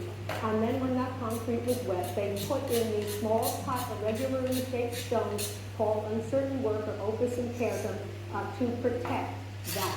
So we saw that already in the Temple of Vesta, even though it was a traditional temple based on Greek and Etruscan model. And we'll see it again today in several buildings. And I'll show you just one example, the last structure that we'll talk about today, the sanctuary Fortuna Primigenia at Palestrina, an extraordinary structure built on a hillside that also used opus intertum as the facing. You can see it used here for the wall and also for the vaulted ceiling above. So the stone facing was particularly favored in the 2nd centuries BC and into the 1st centuries BC. Over time, the choice of facing changed. Although ashlar blocks, tufa, travertine, and opus intertum were popular in the 2nd and 1st centuries, as time goes on, things change. We'll see under the Roman Emperor Nerva, there was a revolution, another kind of revolution of sorts in Roman architecture, and we'll talk about the reasons for that and so on later in the semester. But with that revolution came an interest in a new facing material, namely brick. Brick that was originally stuccoed over, and in fact the opus intertum work and the tufa stone that we talked about already today tended to be stuccoed over as well.